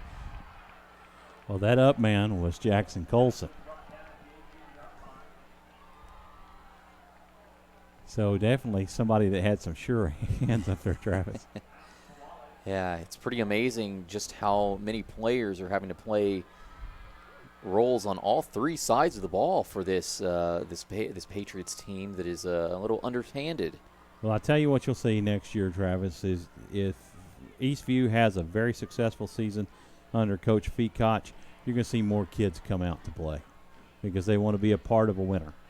And so some people that have felt apathetic over the past couple of years, they're going to come out here and want to play for the man. Not to mention later on in the season, if the JV teams start to look good, some of those players will get promoted, at least the sophomores, and that'll add some extra depth to this Patriots roster. As on 1st and 10, it's Brooks getting the handoff, and he has nowhere to go. Brings up 2nd down and 10 after no gain by Brooks' run.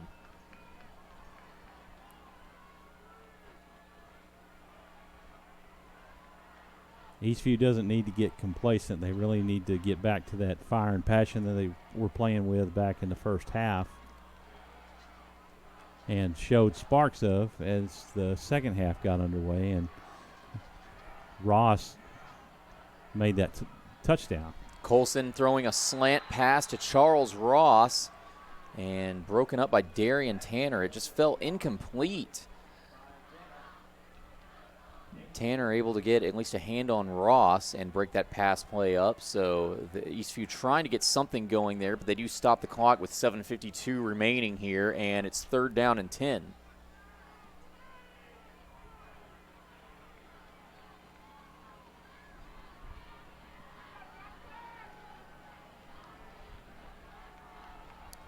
And 3rd down and 10, Jackson Colson takes the snap, rolls out to the right side. He's got his man, but falls incomplete. Intended for Charles Ross, just goes right through Ross's hands.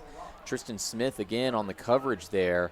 And now Eastview, deep in their own territory on 4th and 10, is going to be forced to punt. Yeah, this is definitely not what we've been seeing out of Eastview during this game. And just these past two series have just been detrimental to the Pats. They've got to get something going here. Jackson Colson will be punting the ball away for the Patriots. Clock is stopped with 7:47 remaining, and now the punt is up, and it is high. It's got a little bit of hang time, and making the return for Canyon is Michael Williford, one of the two running backs for Canyon. He's going to elect to not return that ball and let it roll out of bounds.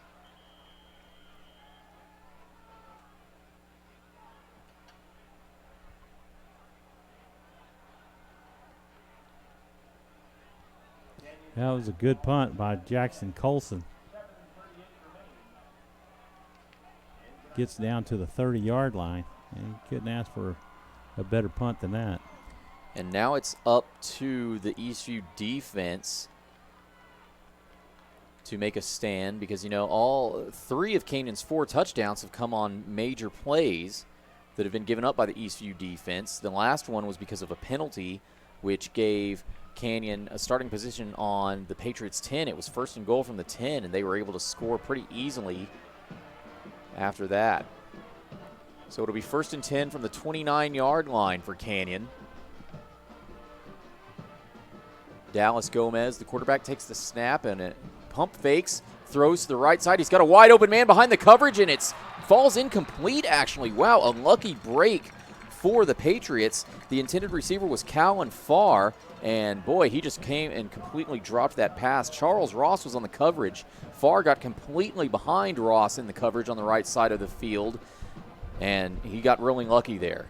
Yeah, he got extremely lucky because Farr broke his ankles over there and was able to get downfield from him, and Ross was going to have a hard time catching up to him. Second down and 10. It's a handoff to the running back. A flag pops out. That's Williford on the carry.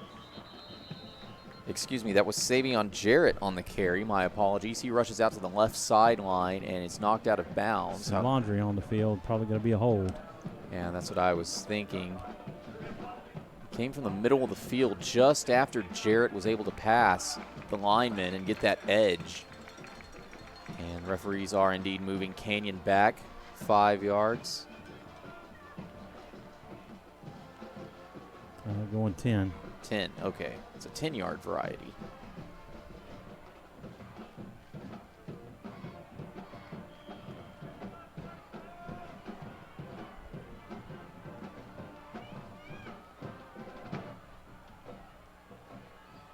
$7:25 to go here in the ball game. Second down and 20 for Canyon. It's another play action pass for Dallas Gomez.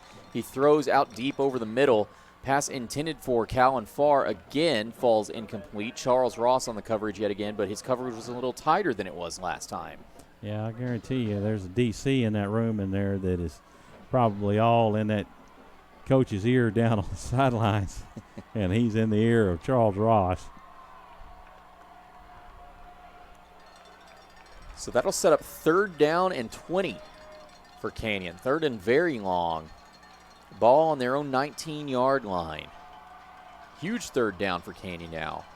3 wide receivers to the left side for Dallas Gomez. He takes the snap and drops back, throws over the middle. Pass falls incomplete. It sails over the head of the intended wide receiver, Luke Greben.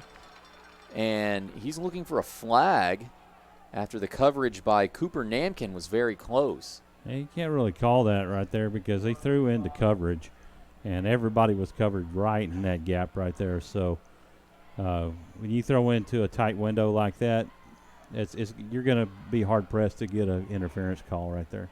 And it's not pass interference if everybody is looking at the ball.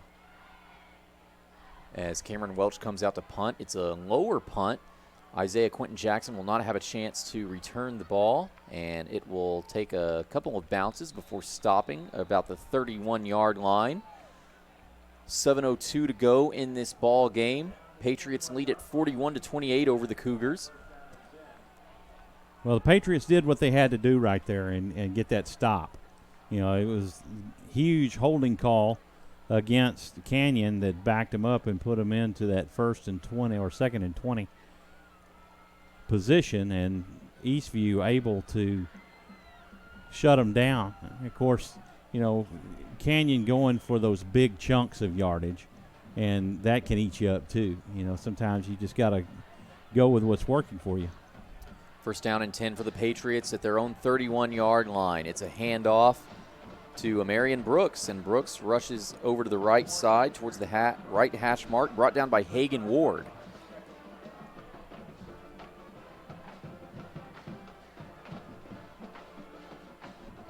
So they had been successful with their ground game, and during that series they just left the ground game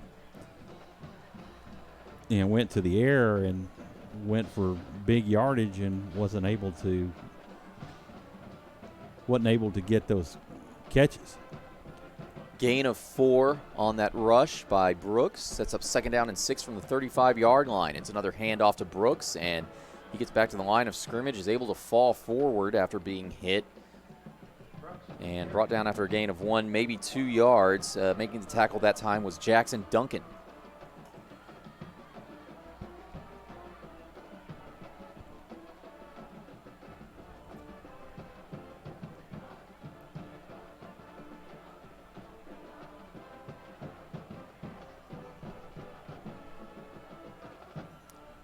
So the clock will continue to tick as the Patriots are faced with a 3rd and 5 from their own 36-yard line. Just under 6 minutes to go here in the ball game. Halfway through the Rob Hip Insurance 4th quarter. And it's another handoff to Marion Brooks, and he has nowhere to go on this run. He makes it 1, maybe 2 yards before being brought down by Jackson Duncan yet again. And now Eastview facing a 4th and 3. Are they going to send out their punting unit? It looks as if they are. Yeah, I think you've got to do that. It wouldn't be wise to try to go for it here and get Canyon that much closer to the end zone. Back them up. Colson can definitely put it down the field. You just don't want to give them this close yardage and give them that momentum. And Colson indeed has a punt that is almost blocked, and he shanks the punt. As a result, it doesn't go very far.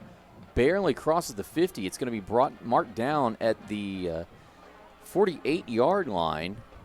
The Patriots' 48-yard line, as a matter of fact. So Canyon will go to work with some very good field position here with 4:47 to go here in the ball game, and they only trail by 13. 41-28 Patriots. Well, what the Patriots want to do is control the clock, and they just kept the ball on the ground to eat up clock time during that last series.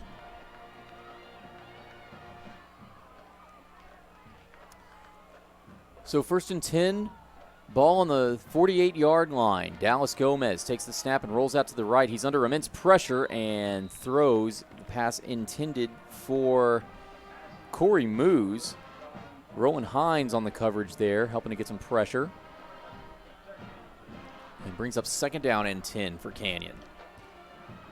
4:42 on the clock. The only thing with the incomplete passes is that it stops the clock. Well, time is definitely not on Canyon's side right now. They've still got a lot of work to do if they want a chance at winning this game on the next drive. It's intercepted. Michael Sedgwick gets the interception.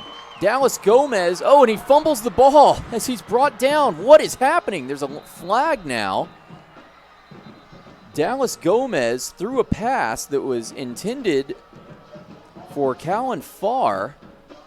Michael Sedgwick was able to get the interception, and then as he returned that interception, the ball was jarred loose from his hands, and I believe it was recovered by Canyon. Let's see, but the referees have thrown a flag. We have to see what that's all about. We'll see what the referees decide to say. Well, it's interesting as Sedgwick tried to make something happen, and at that point, with 4:27 left in the game, maybe you should just go down and let's run some more time off the clock. And if we don't get the first down, we'll punt it away. But guess what? We ran 2 or 3 minutes off the clock. Indeed. But I understand. You get that opportunity. You want to be a big play guy.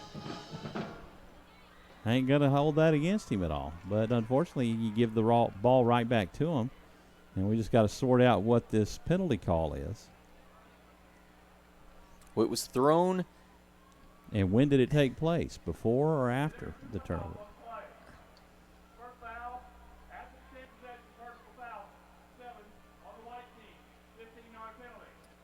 Dallas Gomez. Penalty on Canyon.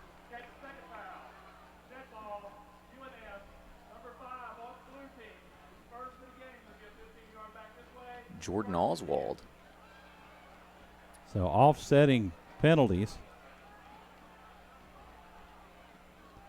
And that'll give Canyon the football. Looks like the 25-yard line.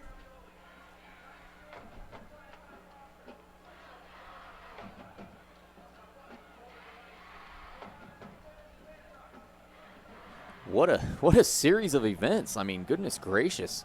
Michael Sedgwick gets the pick of Dallas Gomez. 2nd interception of the night for the Eastview defense. And then as he's returning that interception, he fumbles the ball. And Canyon gets it right back.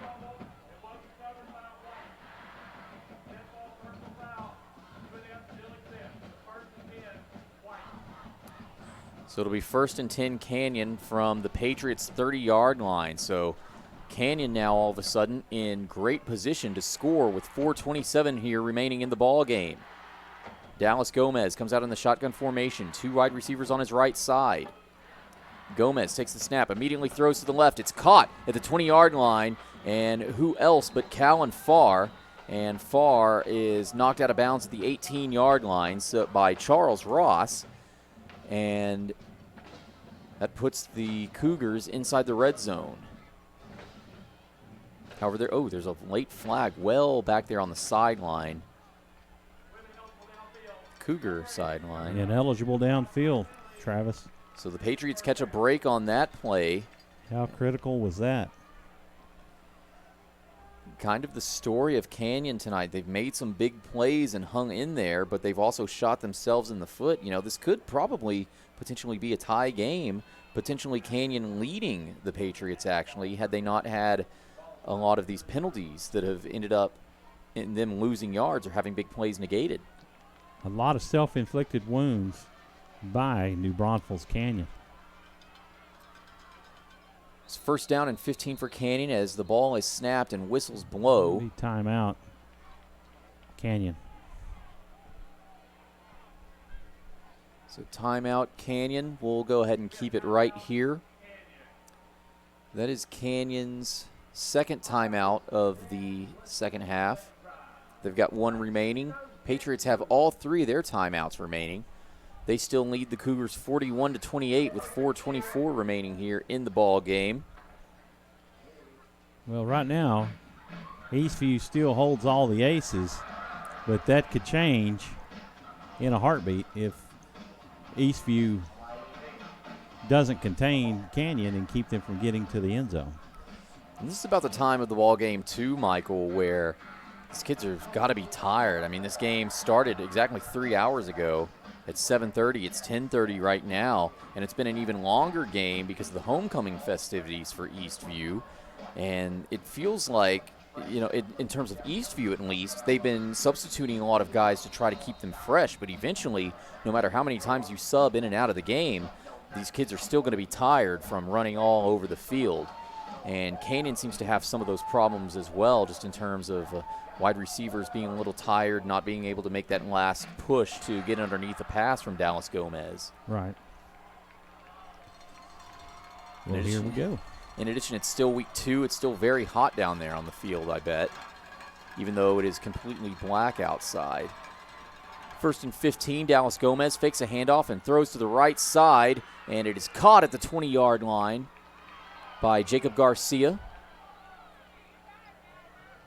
And that will get them about 10 yards, still needing 5 to get the 1st down. Cooper Namkin on the tackle there for the Patriots.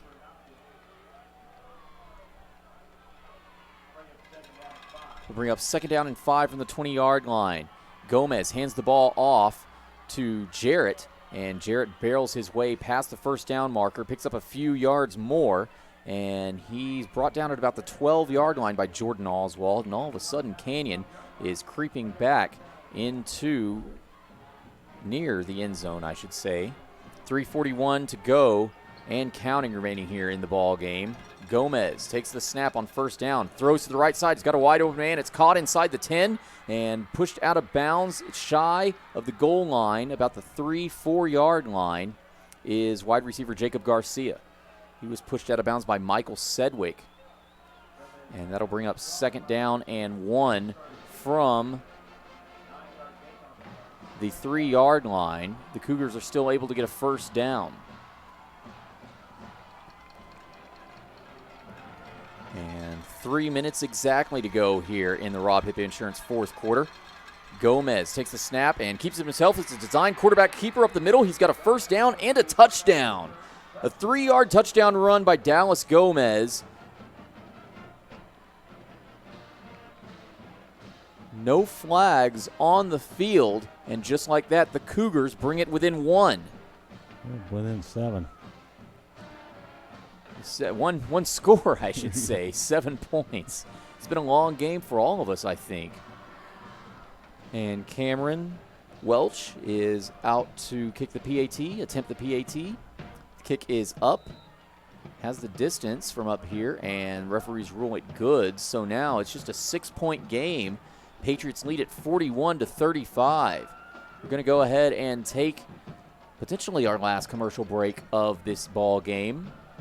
Stay tuned. We'll have the exciting conclusion of this game here in just a moment. You're watching Eastview Patriot football on SHN Sports, presented by Georgetown Jewelry.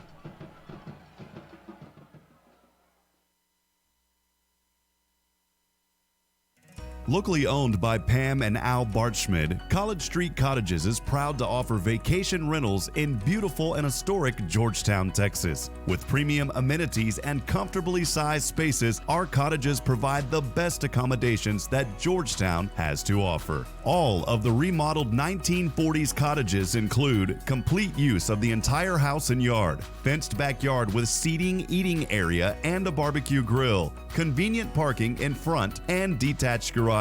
For more information and to book, visit collegestreetcottages.com. Back here at Birkelbach Field, Georgetown ISD Stadium, where Canyon has cut their deficit to just 6 points after trailing by as much as 4 scores earlier in the game. Eastview only leads at 41-35. 2 minutes, 56 seconds remaining here in the ball game. You're watching Eastview Patriot football on SHN Sports, presented by Georgetown Jewelry. Travis Banks alongside Michael Francis and Seth Sparks. Michael, I didn't mean to interrupt you. No, you didn't. I was just about to say you can expect an onside kick right here. Being 6 points down with 2:56 left to go in the game, this is where it's all at. And Canyon only has one timeout remaining as well. Cameron Welch out to kick the ball, and Eastview expecting the onside kick. Welch indeed kicks the onside kick. It does not go 10 yards, I don't believe, before the Eastview player touched it, but looks like Eastview was able to maintain possession. I believe that was Tyler Wagoner making the reception. Unless you saw that somebody might have else. been Tanner Ballou. I'll have to check the replay. Number 2.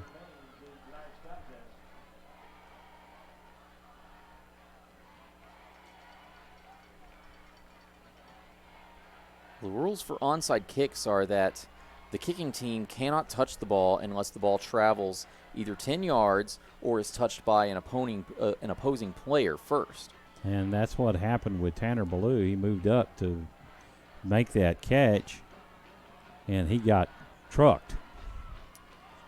And it's a read option on 1st and 10 for Eastview. Jackson Colson deciding to keep the ball and rushes up the middle. He's brought down by Robert Crandall.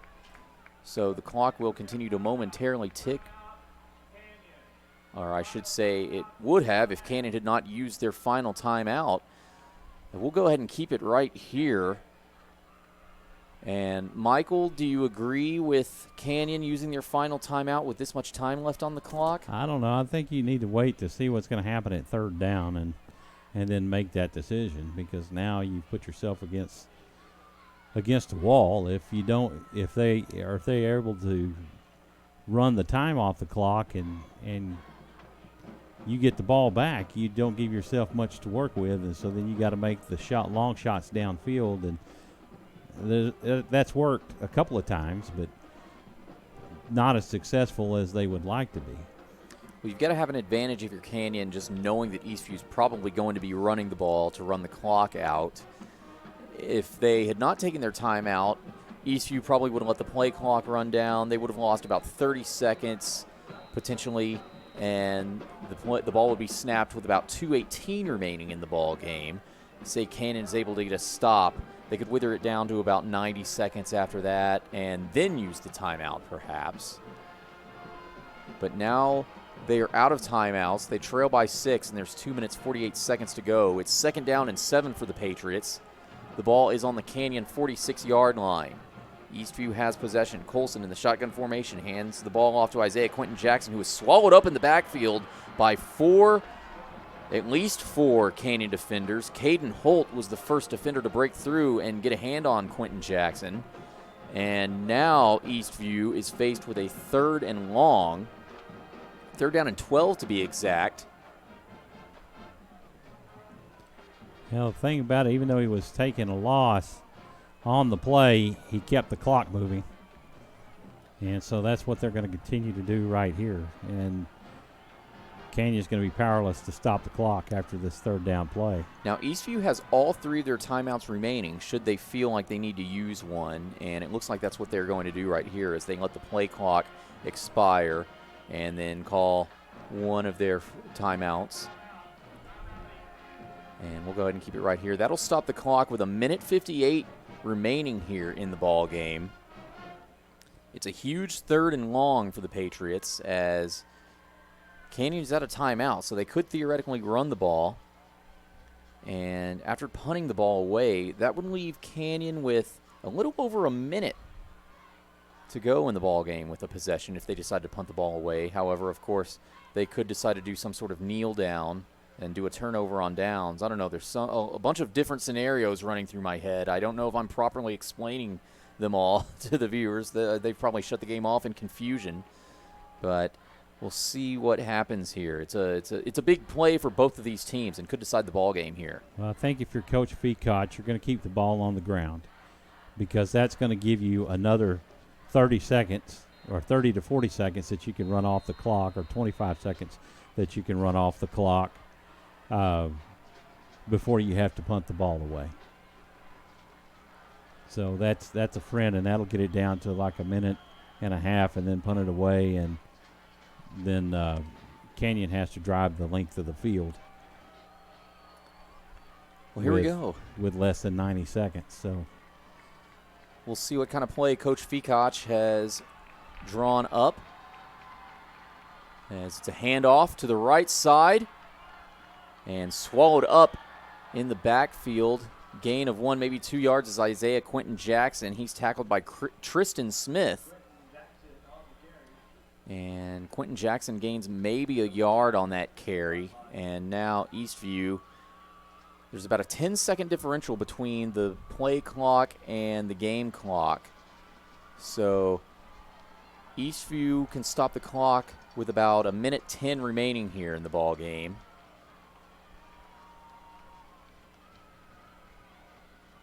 And they're just going to punt the ball away, hope for a miracle from Jackson Colson.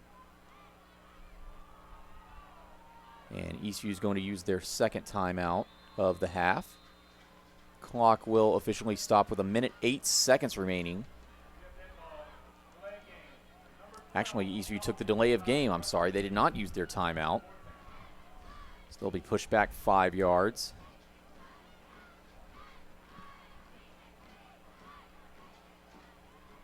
And Michael, we're not exactly going to see a fake punt here.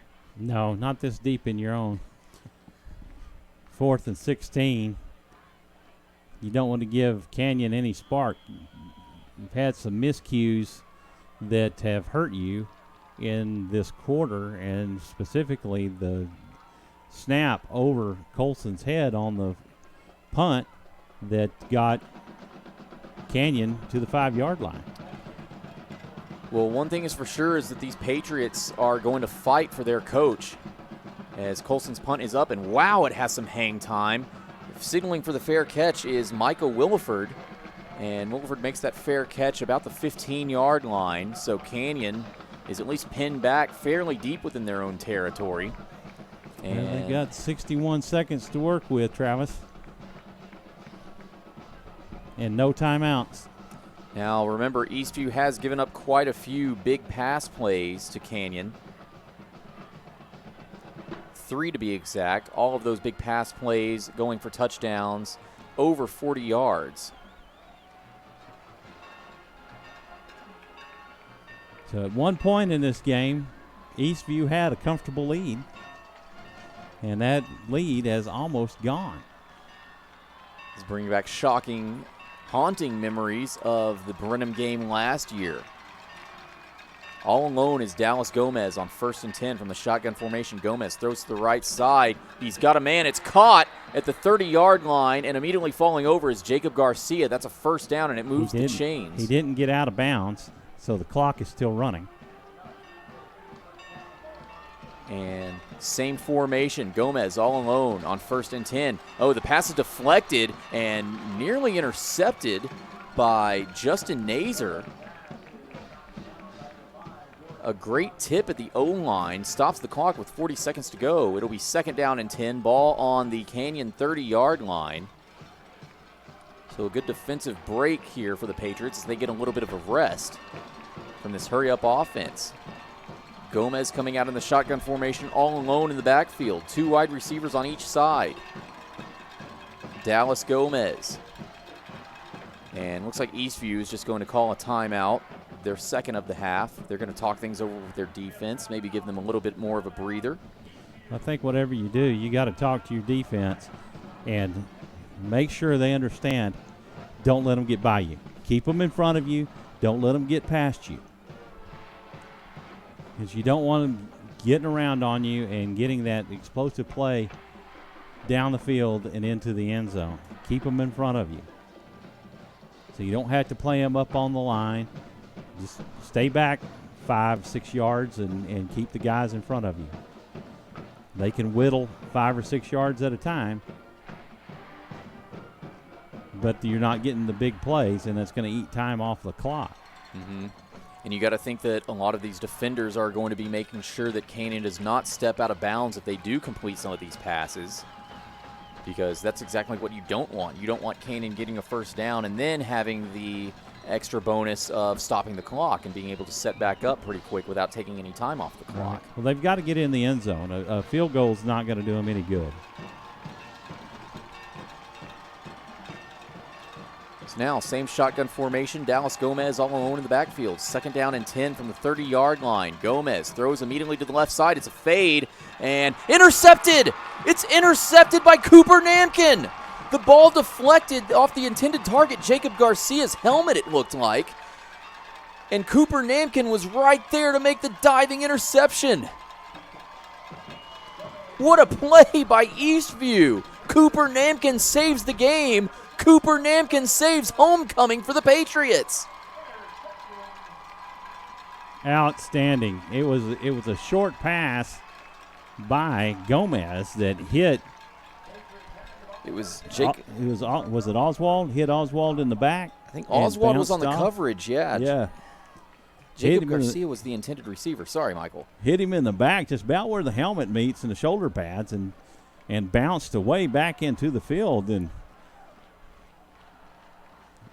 the defender had the presence of mind to go down and get it and get the interception.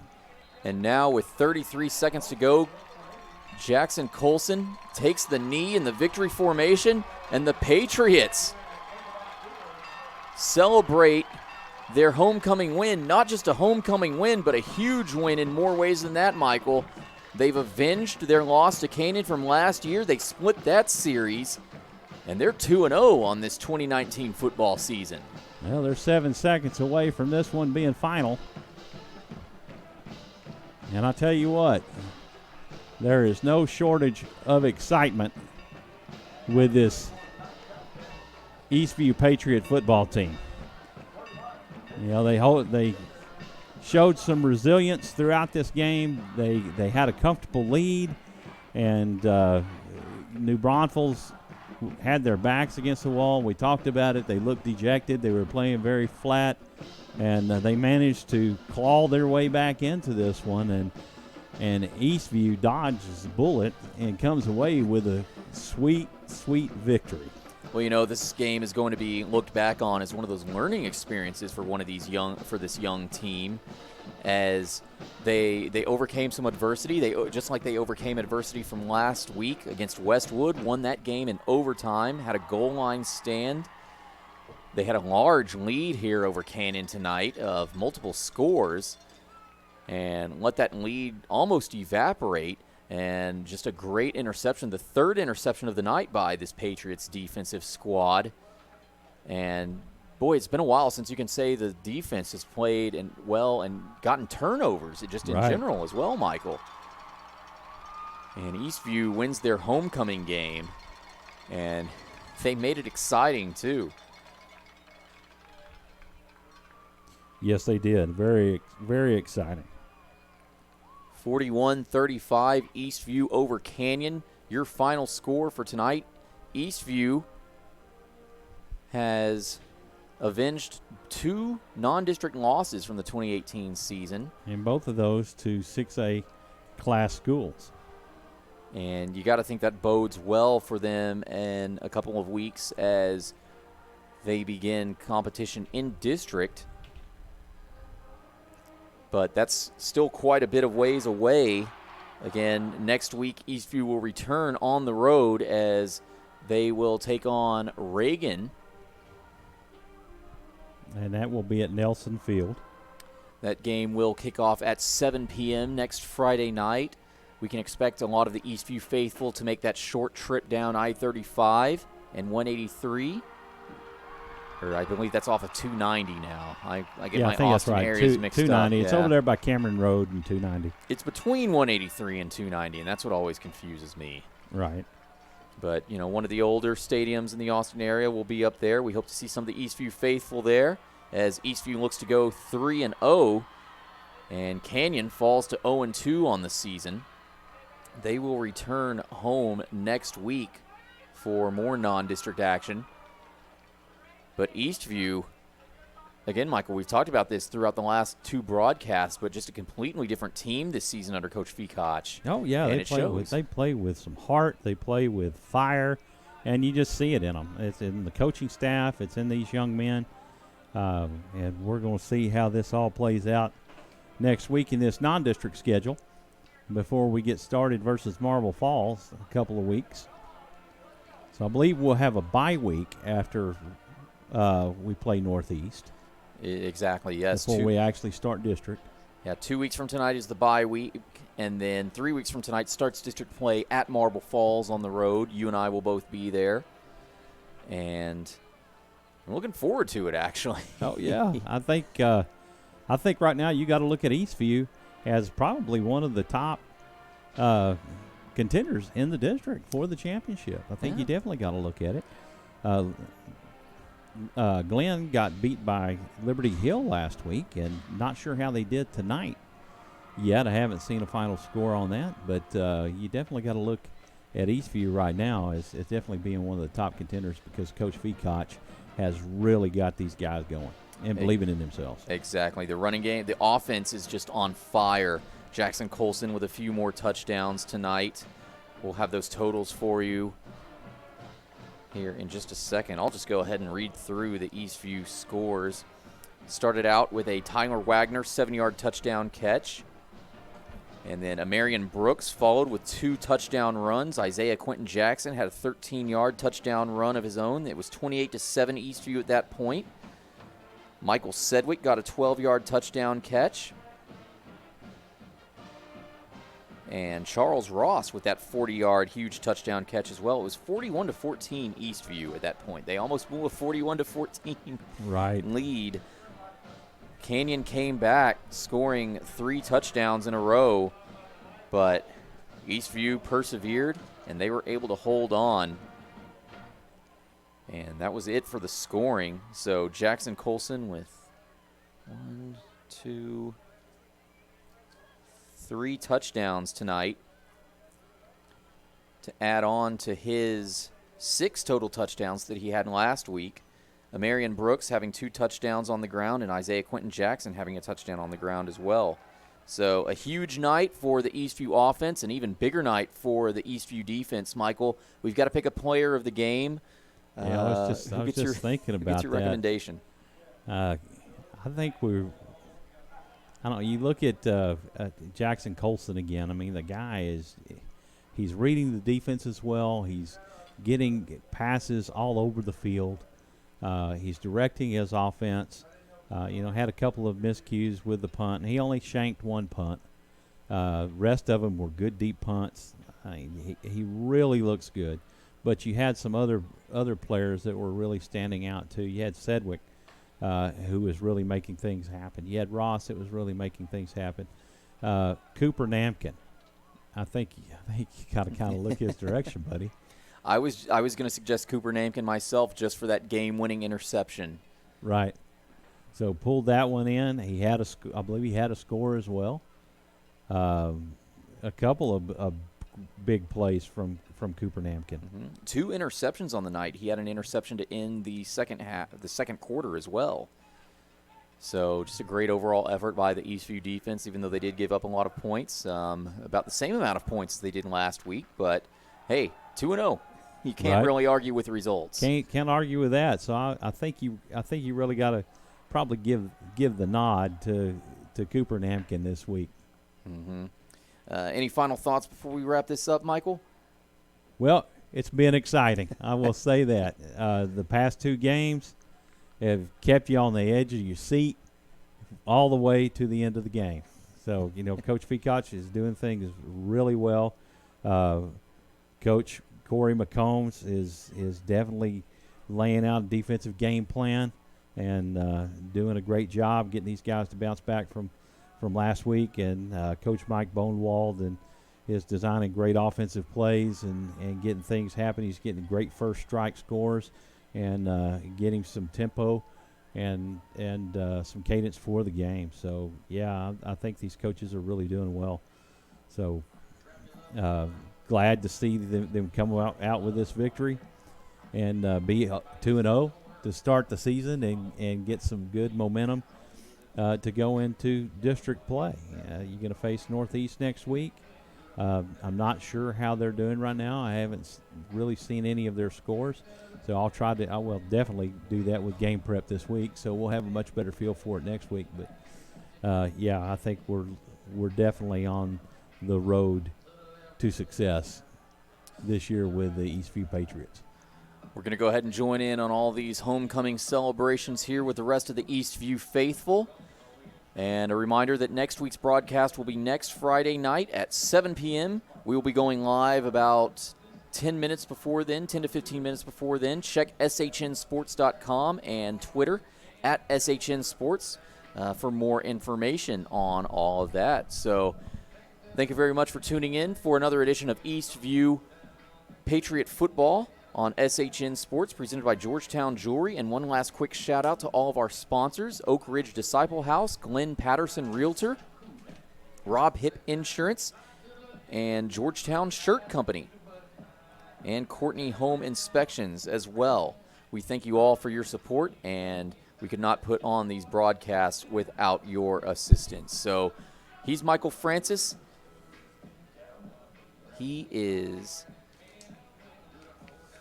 Seth Sparks, and I'm Travis Banks. With that, we'll see you next week. Have a safe and happy weekend, and so long from the Lone Star State.